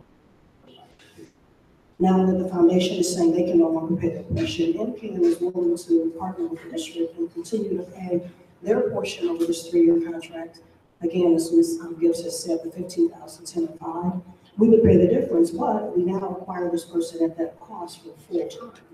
So we would house them here for most of the days and also have them service Dream, whereas prior, Dream was not getting any support from a college advisor because that person only served the high school 3 days in a whole other district 2 days. So we'll be able to benefit from this position 5 days a week in the district, but we also have to pay the cost that the foundation, the Promise Foundation had paid in the past. Yes. Trustee McGovern. So his job description would be just to work with students as a college advisor? Yeah, I think it would be appropriate to identify exactly the role, but that is, our understanding it wasn't a Benton Harbor position or a defined position, it was just again benefited. But my understanding, when I came to the district, this person really does just work with students and assist the counselors and bringing information to our students about colleges, college opportunities, scholarships, things of that nature. They really help our students in their career development and interest. That's my understanding of how the position manifests here at the high school. It would be appropriate for us to determine the job description for this position, but again, our intent is to make sure the board is aware that we're proposing that this position be continued for the 2018 through 2021 school year. So we're good for the rest of this year, but we do have to let MCAN know if we're interested in partnering with them. We can certainly define the job duties for Benton Harbor, but we also have to bring into account whatever MCAN has identified their expectations are as well. Yes. So this position has added value to our students and staff college awareness, experience, and exposure. What kind of data do we have? What kind of value has it given to our students? How are we going to quantify the added value? We would have to quantify because again, it's not been our position, so it's been a position through MCAN and the Promise Foundation. So again, this is not data that Benton Harbor actually owns. So we can certainly secure that through them if they have the data. I don't know personally how they monitor and ensure the success of this counselor at Benton Harbor. So we can certainly ask that question. What I do know is that we were told that in order to access the MCAN funds, we have to let them know ASAP if we're interested, so they don't divert those funds to another district. Again, we can work through, if we're interested in keeping a college advisor in the district for our high school students and expanding that service to Dream, then we just have to let MCAN know, yes, we're interested, and we can define and advise the detail. If the board says that, oh, we're not interested or we need more information, we can certainly provide that. I just can't tell you how long MCAN will keep that grant opportunity available. I had to email and ask, was it still available, which is why we added it to the agenda. Because I think they're trying to decide how they're going to do their budget. I can't speak to that 100%. This is coming through the foundation's leader to us. So we've not worked directly with MCAN on this until very recently, last week. Trustee Gilbert. I'm trying to figure out how somebody is in our district, they got access to our kids and their records, and we don't know what they do. We don't know what impact they're having on our students. I just don't understand that. if this was a position, I would think that we would have the full details of the job scope and what the individual was doing, so we can advocate for that person to say what the benefits are. Right now, we're going off the features, and somebody has access to all our kids' personal information, because when you fill out an application, you gotta fill out your social security number, your date of birth, your address, your parents' name, your parents' social security number, because you gotta fill out a FAFSA. So you mean to tell me you don't know nothing other than that? May I, Superintendent, request that the board does get data concerning how many students this individual has seen, and since this statement was made that the position had added value, could we see some measurables that how did you derived at that particular statement to justify added value, if you would, please? Yes, we will be glad to do that, and I want to clarify that it's not a lack of awareness of the position. The comment was the data collection piece. So I just want to clarify that if there's been data specifically collected to that position and monitored, and our lens of impactfulness has to do, again, as Ms. Gibbs said, talking to the high school counselors and the students, they have identified that it has been value added, and it's not a numerical component, but we will certainly see what we can pull together. But I wouldn't be surprised if either the promise or NCAM does have specific data, we'll ask for that as well. And we would like to see that, if you would. Thank you. Any other questions? Yes. Yeah, when I was in high school here,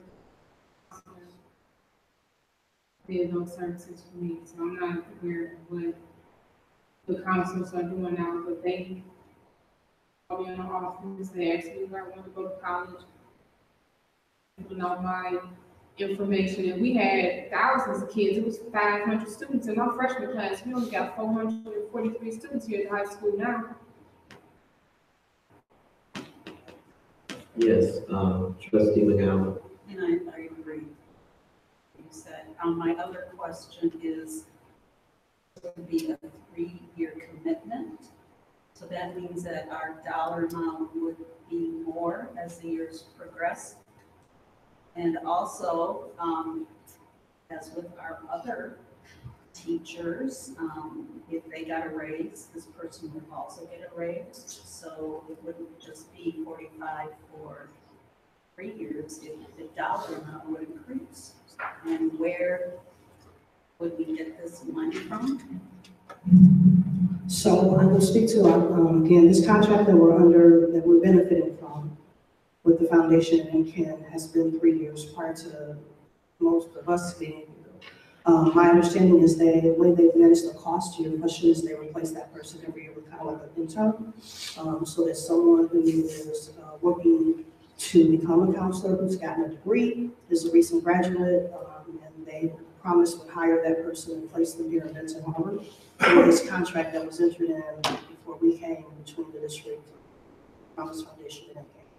So that is my understanding from talking with the Promise Foundation's person, that's why we always had a different person every year. We certainly can offer this person to come back next year because it's our position versus it being paid for through the Promise and them hiring someone and placing them to provide the supports to our students.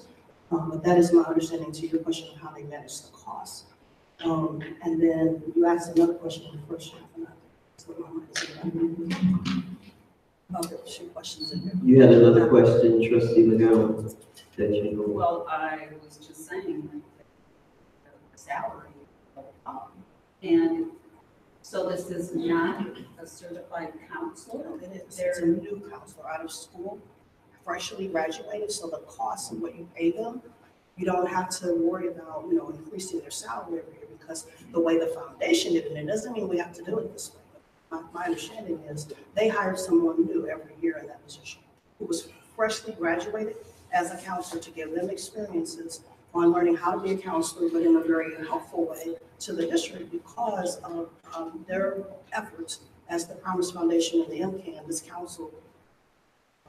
MCAN stands for Michigan Council of, it's in here, Michigan College Access Network. That entity and the Promise Foundation, again, looking to support the district, provided this particular position, and through a contract done 3 years ago. Okay, so this would be a 3-year contract with them, they would provide different people. But And it's not a that's position. why the cost would stay close to 45,000. They always replace the person every year, correct? Crazy. That's how they did it, which is why the flat rate of 45,000 could work if we replace this person every year versus you take someone who's been in a position and then, right? So when you bring someone new out of college, I don't even know if the full 45,000 was the amount. We've not managed this position. We benefited from it being, from this entity partnering with the district a few years ago to place someone in the high school to provide this service. Well, I agree, we had counselors, and this was part of their job list, counselors for going to college. Question, you need to hire that for. Any other discussion at this time? Thank you.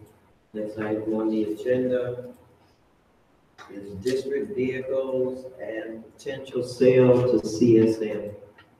That is Brian Leonard. Thank you. Good evening, board. This is just a recap of the information that was presented at our last meeting during the facility and operations update related to analysis of the current district-owned vehicles and the potential offering of those for sale to custodial services management as agreed to in or as identified as a potential opportunity in our contract with CSM. We'd like to bring this to the board during the next meeting for recommendation. Questions from the board, concerns? Yes, ma'am, thank you. So my question and concern is if we sell the vehicles, we don't have vehicles for the district, or you have to lease them. So I would just hope that this board thinks about that and not do that because you need vehicles, right? Because when CSM leaves, what do you have?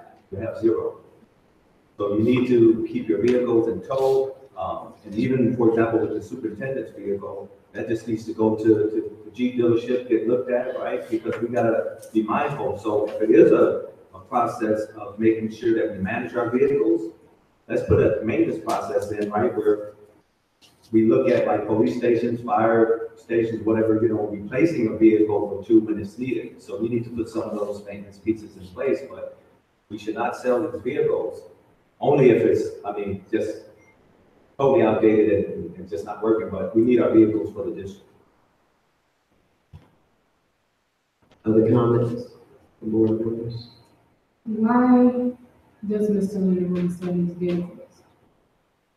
Well, we provided, I believe it was about 2 months ago, information on the status and condition of the vehicles, and under the facts and analysis section, there's a breakdown of the current district vehicles. We have approximately 15. 4 of them are currently used within the district in various capacities. 5 of them are out of service. They are not functional nor operational nor repairable for any reasonable costs. 6 of the ones were historically utilized by the custodial maintenance staff that have all timed out as far as the life expectancy or mileage expectancy. So it's in the process of replacement or disposal in this capacity.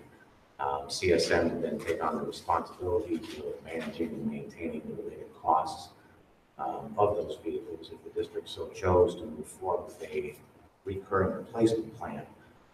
Mr. Johnson and I have spoken about that in the past.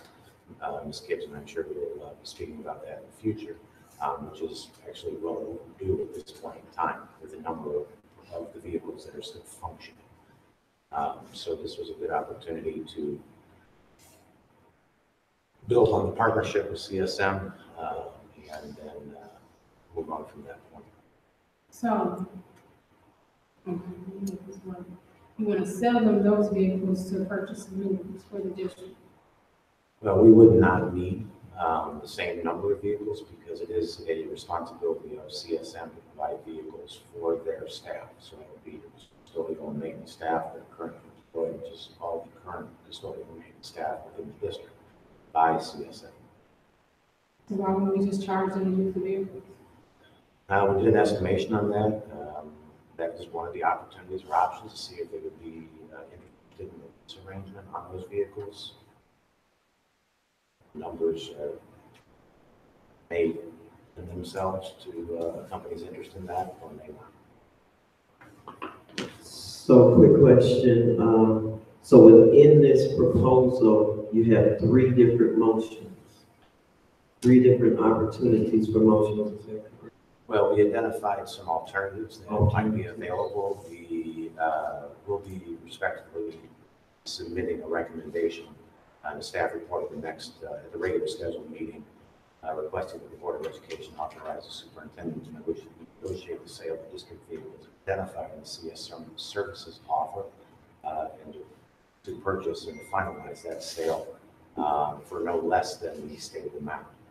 And that'd be, but could you also put within that option 2?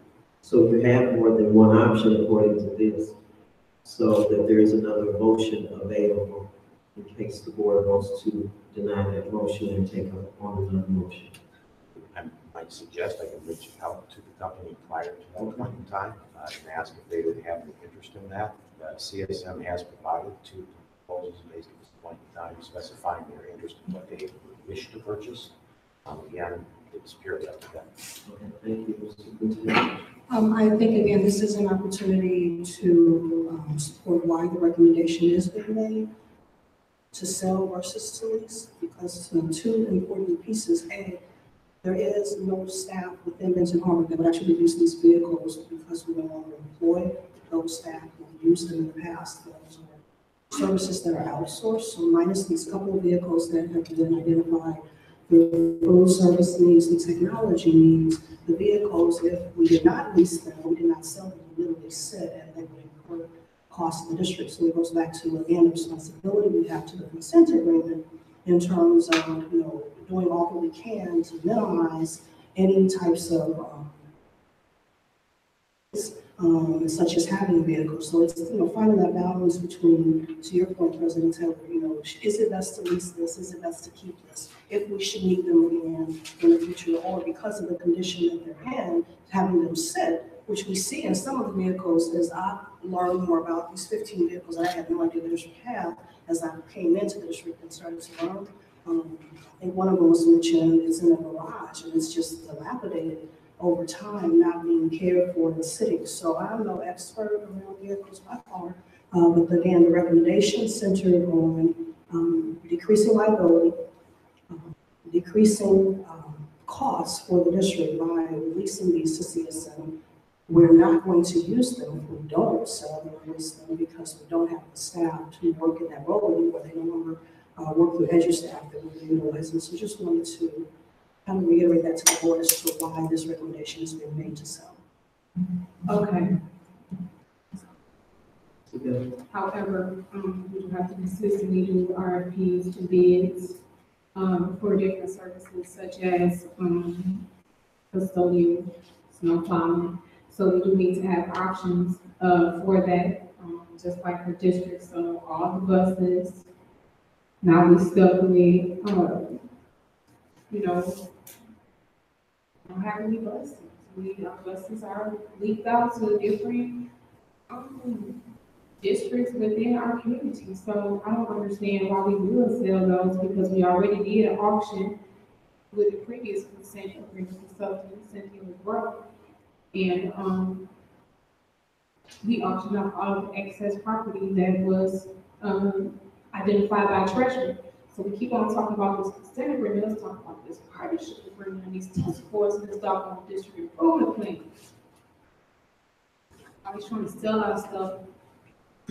Yes. I would just say, like the Secretary of the Board, the contract with CSM, I think that's till June, something like that. So that's not that far off, right? So, I mean, if you lease them something, they can use that. But if they're gone, we may in July or June get our own maintenance or somebody back, right? We don't know that. So we shouldn't just get rid of the vehicle because when they're gone and if they take the vehicle, then we're really stuck.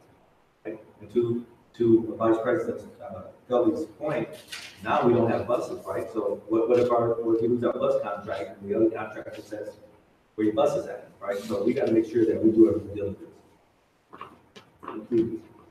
Trustee Mitchell? I'd just like to say, I'd be totally against completing any longer and selling off the trucks that we do have. As you stated, prior administrations and boards contracted to sell all of our bus fleet. And if first student walked away tomorrow, next week, we could not transport our kids to school. So I think there should be a replacement plan put in place on replacing what we do have over a period of time. I know that where I work at, they go to auctions all the time, get $2,000 or $3,000 and come back with used vehicles. That seems more of what we need to be thinking about, rather than just getting rid of everything that we do have. Yes, Trustee McGovern. Do we have any idea of how many vehicles we would need? So, I mean, how many of these, should we keep, how many should we? Of the numbers that were identified when we went through, we identified the necessary vehicles to maintain district operations at this point in time, as we're no longer directly employing through the Benton Harbor Area School District, custodial or maintenance staff, because we weren't prior to this either. But we were providing vehicles. And the vehicles that were identified, the 4 vehicles that were identified to be kept, meet the needs of the district. They're in a maintenance program. Yes, 4. And I'm sorry, it wasn't clear. 4 of those, they're engaged in a maintenance program, which we implemented about 2 months after I joined the district, along with the other 6. We've incurred repair costs and operational costs on all of them up to this point in time. So, Laura, I just wanted to ensure I understood. You're saying that there are 4 that we're keeping, that we're maintaining, and that is what we would need if we, went back and did our custodial services ourselves. No, if we went back and did our custodial services ourselves, we would have to make a decision on how many vehicles we wanted to provide, or whether you're going to have staff stationary at specified buildings and assigned to those buildings, not then requiring transportation back and forth. To be quite candid, if I were going to restructure it from internal or district employee program, you would not need 6 vehicles to accomplish this job. You'd be able to do it much less. You would have staff who would be assigned to specific facilities, they would pull in, pull out. Then you would have transport personnel, kind of very similar to what food service does. That's how they would service all the buildings in the district with one operational vehicle. All right, so you're saying that these 15 are excessive and we should get rid of them. Okay. And to be honest, just as a caveat, at that point, if the board so decides to go in that direction, which is I'm absolutely fine with either way, we would probably be best served to then look at purchasing new vehicles as we move forward, so that we're not dealing with the repairs and everything else with the vehicles that we have. We have aged vehicles. Any other questions from the board? Thank you, Mr. Leonard. Next item is CSM Snow Plowing Services. Memorandum. Again, this is just a recap of the information that was presented during the update. Just to bring it back up, there are 2 proposals that were provided by CSM at the request of the board. The first proposal is a proposal written with the intent, if we so choose, to sell the identified vehicles that CSM has offered us payment for to them. This would be the appropriate rates that would apply for snow removal services at the unoccupied facilities. I'm sorry, that would be if we did not. And the second proposal is the one that would provide those services if we did sell the vehicles to CSM, as previously discussed. Again, in this memorandum, the intention was that we would be moving along the same direction. And if we do sell the vehicles to CSM, then we would make a recommendation that the board consider accepting the CSM proposal number 2 for snow removal services utilizing vehicles purchased from BHAS. That would be adjusted, of course, depending on the outcome of the first staff report vehicle sale. And if the district decides or the board decides that we're not going to sell new vehicles to CSM, then I would make a recommendation that the board consider accepting moving forward with proposal number 1, which would provide us with the services that currently we're being contingent on accomplishing. Board questions? Yes, trustee. Okay, it says, complete these services is 2 to 4 hours per snowfall, so that's all of the fire lanes and access ways. At the unoccupied facilities, estimation is 15 to 25 minutes, depending on the snowfall rate.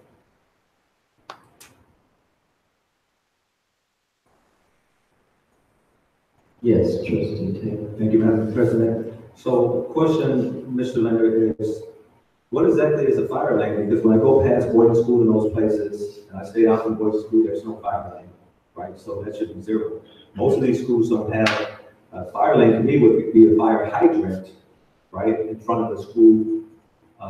That normally, if it sits on the property, that may be our responsibility. But like, there's a fire hydrant in front of my neighbor's house, and that's normally the taxpayers go out there and clean that up. But sometimes the township comes. So where exactly are the fire lanes? Because I don't see too many fire lanes next to these empty buildings. Well, there's none right now because we're not plowing.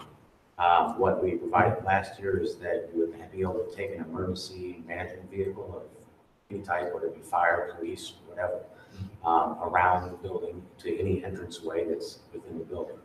You would also then be responsible for clearing a primary entranceway to allow access for staff, for getting access to anything in the building. And as we currently utilize a number of them for storage, we would allow that access also.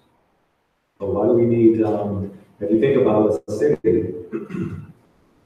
sometimes there are going to be empty buildings, right? Whether it be a building or house, they're not going to get plowed out. Fire department got to come there regardless. They got to find a hydrant if it's on the street, right? So I don't know. Some of this is, I think if we really look at it, some of this is really not fire lanes. I don't know how we got to this point of getting charged for this. Maybe last year we got taken. I don't know. Consider for what is truly a fire lane. Well, we can check with the city ordinance and find out. Any other questions from the board? On snowplow services. Next item is Chester Pools audit proposal. Audit was completed, just for the board's information, December 19th. We've reached out to the actual Chester Pools directly to find out the status of the report. We've not heard anything back at this point in time. So as soon as that information is provided, we'll get that back to the board as requested. So this isn't an action item for next week. It was just a follow-up. I know it was a high priority item. Right, I thought that we gave you authority to go ahead and get that done. Yes, we did, sir. Thank you. Any other comments from the board or questions? Next item on the agenda, EPIC partnership.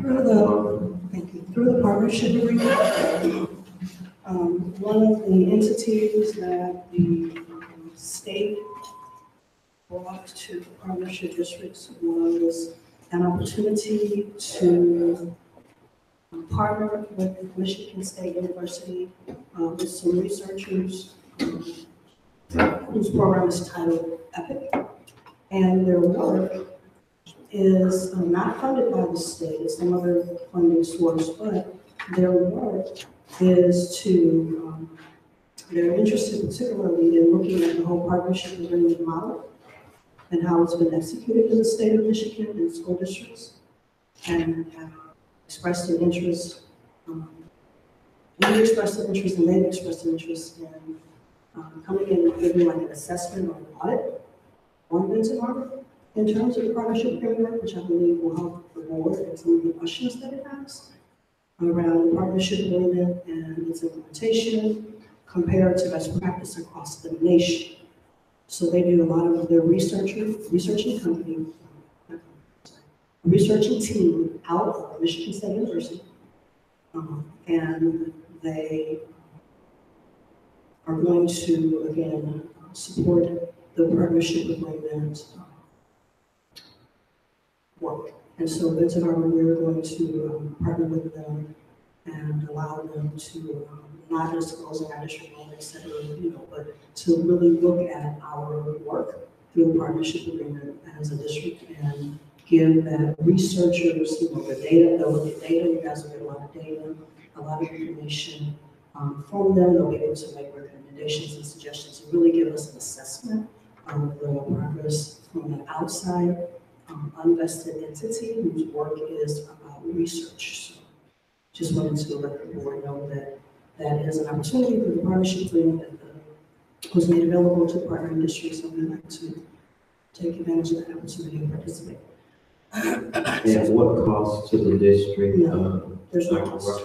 And also, Indiana University, was they doing something? Two different things, totally different types of assessments. Indiana University is responsible for, at the end of the grant, for the safety and security grant, to do an assessment of just the grant programs. Okay. Just And we'll be seeing this is that. district.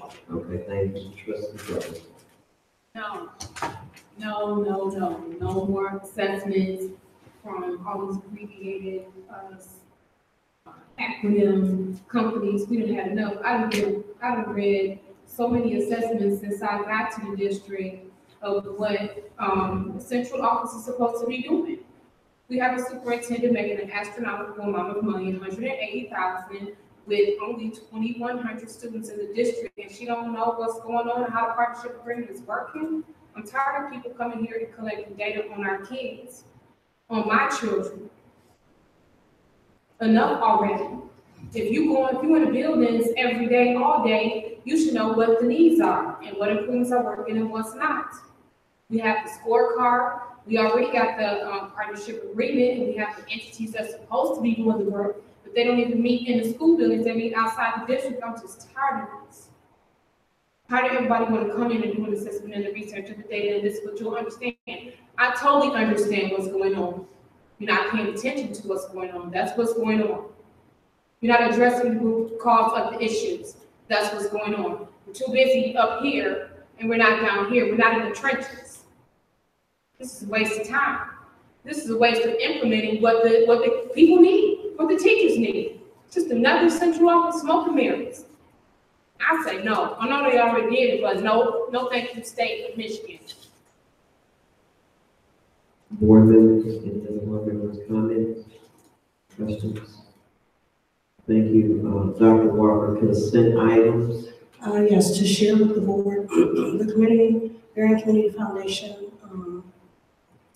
graciously granted some money to the district for the use of innovation ideas, and specifically it's going to the Taekwondo program that have been requested through the Varian Foundation, and they've agreed to pay it with the funds from the district. So just wanted to make the district aware that this is an opportunity that we do plan to institute, that it is funded and paid for by the Varian County Foundation. And the other item is with the counseling program that began this year with really good staffing in our schools, the environments were not conducive to the type of supports that we wanted the students to experience when they were accessing those services. So Slumberland donated furniture for the spaces of these four counselors, 2 at home, 1 at MLK, and 1 at ACA. And so again, just wanted to make sure the board was aware that Slumberland did provide a nice amount of furniture to the district to support this very important work. Any questions from the board? Comments? Department reports, human resources, Carol. So I'm providing this on behalf of Kelly. So these are our current openings that we have. This includes all of our openings. So there are 30 positions that are listed here. But I think everyone is aware we have 25 long-term permanent subs that actually fulfill these roles, but we are currently recruiting for these positions. We also did have one termination, and we will provide that at a staff report next week. So we had a termination of one of our behavior interventional specialists for job abandonment, and Kelly will provide that in a more detailed report next week. Any more questions or comments? Thank you. Next on the agenda, collaboration and partnership agreement, and that item is for trustee Lover. Okay, just a quick update. Dr. Teasley had requested some documentation on some things that we have done. We sent it to her once already. It must have gotten lost or whatever, but it was resent today. I have not heard back from Dr. Teasley about her boss who's going to facilitate our writing a master calendar. I've not received any information on that yet. That's about it.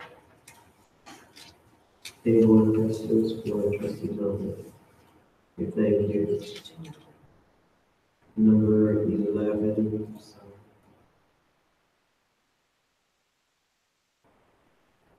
Okay.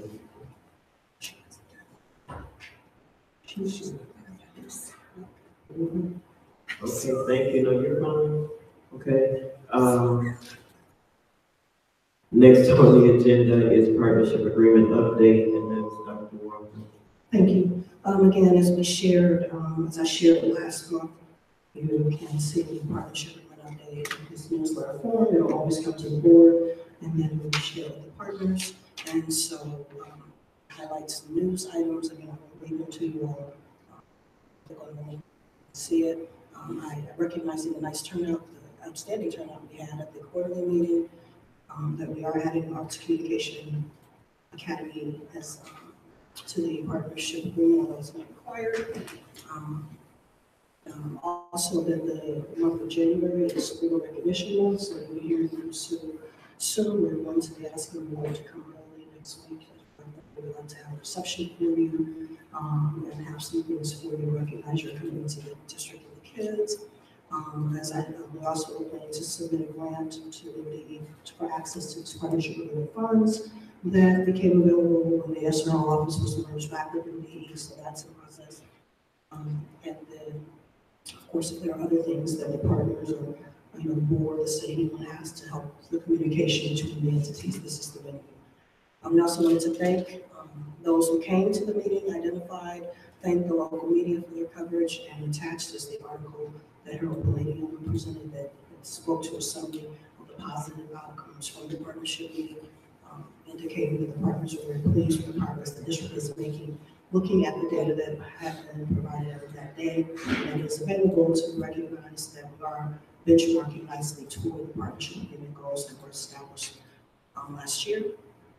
And then the next one highlights any deadlines for those action steps that the partners have committed to doing to fulfill their role of support to the district with the partnership agreement. So that's the next one that you could click on. This is January 2018 deadlines. We have a couple of reminders regarding the partnership agreement, like the next quarterly meeting being in April. And if you, like President Taylor at that time was president, he assigned the addendum, but we have some partners that we're still waiting to come in and sign the addendum, so we'll remind them of that. Also, to just update the board that we are in the initial phases of installing the blueprint. We have identified the first piece, which is the district network team. This Thursday, a meeting will be held between the blueprint facilitators, some of our district staff, to look at how the blueprint installation aligns with the partnership agreement and how the blueprint installation will provide support to what has been occurring events in Harbor and further shore us up as a district around our structures and processes to better meet the needs of students. And then the next section has notes from the actual meeting based on what was on the agenda. And again, I won't go through all of those, but I mentioned some earlier, ACA, BHAS being added to the partnership agreement, the need for signatures, some changing in the wording, the data dialogue that did occur, some of the discussion from that, obviously the big one being the partners celebrated the positive trend, but also some opportunities like increasing how we present the data visually, making a stronger connection between the data and the benchmark, things like that. And so we will provide detailed notes that drove these summary minutes for the board and the partners. Those will be provided. And then just again, when the next quarterly meeting is, and whether we'll provide another update in February. And again, this is to help the board know what's going on and help the partners know. If we continue, you'll see the charts that evidences our progress in the partnership agreement action steps to ensure that we are executing the partnership agreement. And again, as long as you don't see any red issue. And so you can see we are doing the work in the partnership agreement down to that actionable level. Those things that have been identified are occurring to support the district. Questions, comments from the board, trustee Della? Yes, I would prefer if the partnership agreements meetings be held within the schools. Just pick a school every month. ACA, I would prefer if they went there first to ACA and just have their meetings actually in the schools. Because if you're gonna partner with our district and if you're gonna compare the data to the actual outcomes, you actually need to see what's going on. So to the Department of Treasury, whoever might be listening to this YouTube, this is my challenge to you all to actually come into our schools and assure that the targets are being met that you are reading on the paper. I understand y'all word changes and y'all exciting speeches, but I want you to go into the schools and observe the classrooms and stay there for a while, linger around, walk around, talk to the teachers, talk to the students. Just watch, see what's going on, and see if your partnership agreement is actually what you're excited about on paper. That is my challenge to the state. I already invited Paul Connors. He's not here tonight. I invited him to visit the schools. He's our consent agreement consultant with the Michigan Department of Education. He's not here. I invited him to come and visit our schools because I don't want it to be at the 18-month mark and you get the test scores back and then you say, well, we thought we were making gains, but it didn't happen. No, I want you to come back. I want you to come to these schools and see what's going on in these schools because at the college, like I said, turkey, ham, and veggie sandwiches ain't gonna get it. You need to come in these classrooms and see what these teachers need that you just seen. 25 subs, 25. We have 30 open positions. And we're on target. We're excited about the outcomes. I'm not so excited. So I would like for our partners, Riverwood, Whirlpool, Department of Michigan Education, Brian Winston, Paul Connors, Governor Snyder, because to me, they're treating the education system like a Flint water crisis. Because if you see how they did Flint and the elected officials, they had them vote to put their communities in jeopardy. And then when it was time for the state of Michigan to be held responsible, they put it all on those elected officials. And they said it was y'all vote that was cast that caused this situation. It was your responsibility to your community. So it's our fiduciary responsibility to our community to assure that the decisions we're making are in the best interest of our kids. We represent the people, and that's the part everybody don't get. Everybody want to be in the limelight. They want to make the money. They want to have the connects. They want to get the perks. They want to attend the parties. But nobody wants to get down to the real situation of the education of our kids. And then this whole calling the police on them, I'm not feeling that either. I'm just not feeling it. And I'm not going to sit here and act like it's all good and we're excited about something. I'm not excited about anything. Nothing that has been done so far has excited me, period. Because I see what's going on and I know the truth. And I'm not going to sit here and live a lie on this stage of BS, because that's all it is, it's BS. And we in partnership, no, this will not happen in St. Joe, Lake Shore. LaSada will not allow this to happen. Upton will not allow this to happen. John Crows will not allow this to happen. Governor Snyder will allow this to happen in any other community. We have been cheated for over 400 years of educating our kids. And now we're sitting here acting like it's all good. It's not. Wait till the test scores come out. Then we got this scorecard. I'm looking at these games. I'm like, oh, really? Okay. Any other questions or comments?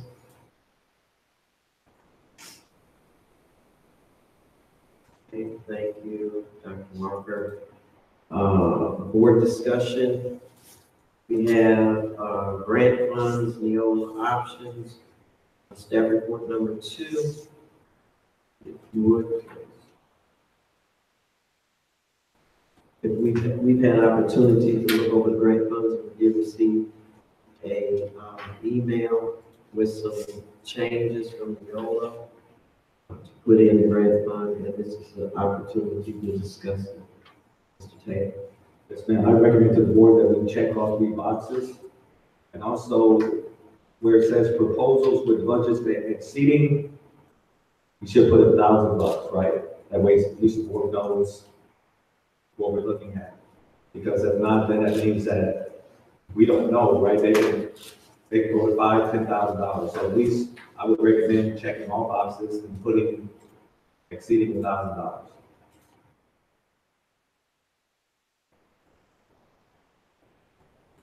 Any other comments from board members? Mr. Johnson?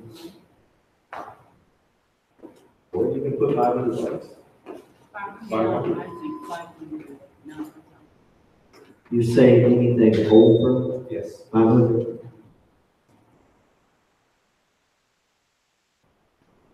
Okay, so, this will be on the agenda for next week, and the recommendation right now from the board for consideration will be for anything over 500. Any other comments? And so the other section, I think it was just the administration's portion of it. So they did add, to bring these things before the board, et cetera. On the superintendent should present all proposals with budgets to the board for approval. Also make proposals for the safety and preventive grant that's come before the board at a board work session. So those items have been added as well, I think, from the administrative portion of it. Okay. So all the board members fine? Okay, we're just adding 500 in the section as is, okay, as presented. Great, thank you. Board president comment. Just want to thank the board for your support for this 2018 position. And I look forward to working with all of our colleagues and coming up with creative ways to support the district, support staff, and then the teachers, and most of all is to see our students the quality education that we know that they all deserve. So I just want to thank the board for your support. And so all of my comments, superintendent, your comments? Just to share with the board, as it considers its real estate plan, we have an opportunity for Intercontinental to go into a balanced calendar. These are the district administration your support. And so as you are looking at the options, recognizing the challenge that we obviously buildings are not air conditioning, not an option. But in terms of what research says around students falling behind with retention, it would impact the academic achievement of kids, also the benefits to staff in terms of having, more regular, consistent, time when they're working with students, when they're not for health reasons, and a plethora of other examples that we could present to the board. Just wanted to kind of put that out there to you as you look toward your decisions around this. Okay, thank you, superintendent. Comments from the board. Trustee take. Yes, ma'am. Thank you, Madam President. So congratulations to the new leadership team for 2018. I'll give it support. So it's my last year. I just want to help get the work done. That's it for me. Thank you, trustee McDowell. Trustee Norman. Trustee Gillis. No comments. So we'd like to thank the public for coming out tonight and, as they say, seeing your school board in action. And we see you in our regular board meeting. So I will entertain a motion for adjournment. I'm sorry, other, trustee McGowan. Yes, I have an other. I requested, documentation from the interventionist, and what I wanted was a daily schedule. And what was sent to me was just our, therapist from Riverview. I did not get one single one from our interventionists. And I would like from the academic interventionist, the regular interventionist, and then I also noticed in some of the buildings, there's other titles, academic support, instructional coaches, intensive study room teachers. You know, we need to know what the daily schedule is of these support people, time spent with students, what students they're spending time with. And past practice has been that they have had to turn in the daily schedule at the beginning of the school year.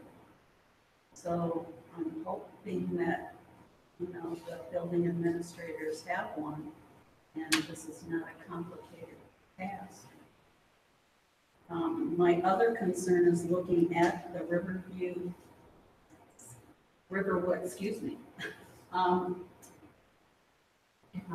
Their therapists, when I looked at their responsibilities, D, it said that they would work 37.5 hours per week. And when it was added up, just got a total of 32 hours and 10 minutes. My question too is, was that each therapist is supposed to work 37.5 hours, or is it all three of them? Just a combination of them? And then looking at their schedules, I mean, there's gaps. They're working with the classrooms for 20 minutes, that's all. There's another one who's spending longer periods of time with the groups, but, you know, realistically, what can you accomplish in 20 minutes? So the 37.5 hours is per employee per work week. So when you're looking at each individual schedule, the program that the counselor provides in the school based on the age of the kids governs the amount of time. And so again, when you're with different kids, you know, programmatically, sometimes the intent behind the program is exposure to kids and variables. So those are group sessions. If I remember correctly, when I looked at the schedules, you have no specific times that they go into the classrooms, but there are other times when they are counseling and working with individual kids that may not clearly reflect on it. You say that, I'll verify that, which makes up the rest of their time, and then of course the lunch time. So I'll go back and look by the minutes to your question to make sure that it all adds up, A. And then B, as far as the, again, the amount of time, that's based on what the curriculum is they're teaching in each of those settings. And then, yeah, so I can definitely get you more information. All right, but I will. I mean, I was a classroom teacher, and someone coming in for 20 minutes doing a lesson, it's not, you're not accomplishing anything. And their schedule, I mean, what I was sent, what was it? One person, 18 hours per week, 6 hours, 7 hours. In the classroom? That's the schedules that they gave, and they just have gaps. there is no time schedule that says, okay, between this time and this time, I'm working with, a student individually or with two. There's just nothing. But that's what that means, that that's when they're using that time. So again, I'm going to have the schedules really to reflect when those gaps are, that that's when they're servicing kids. And the programs that they are executing as licensed counselors through Illinois, I can certainly have a conversation with the staff or everyone to verify that programmatically what they're doing is certifiable, because again, that's their work. And so to discern for them whether or not that's appropriate work or not, to me is not appropriate, because that's their work to be able to say what types of supports they will support. But I will ask their supervisors to ensure that what they are executing has been approved. I do believe it has been approved, that's why we're going to give it out. Well, the whole point is they're here to help us kids. Correct. And we need to see that they are working. And that's why they go into the classrooms and they do group lessons. And then they have individual times where they work with the kids either individually or in small groups. But again, to your question, the times that are left open are the times that are here. Those are not strong.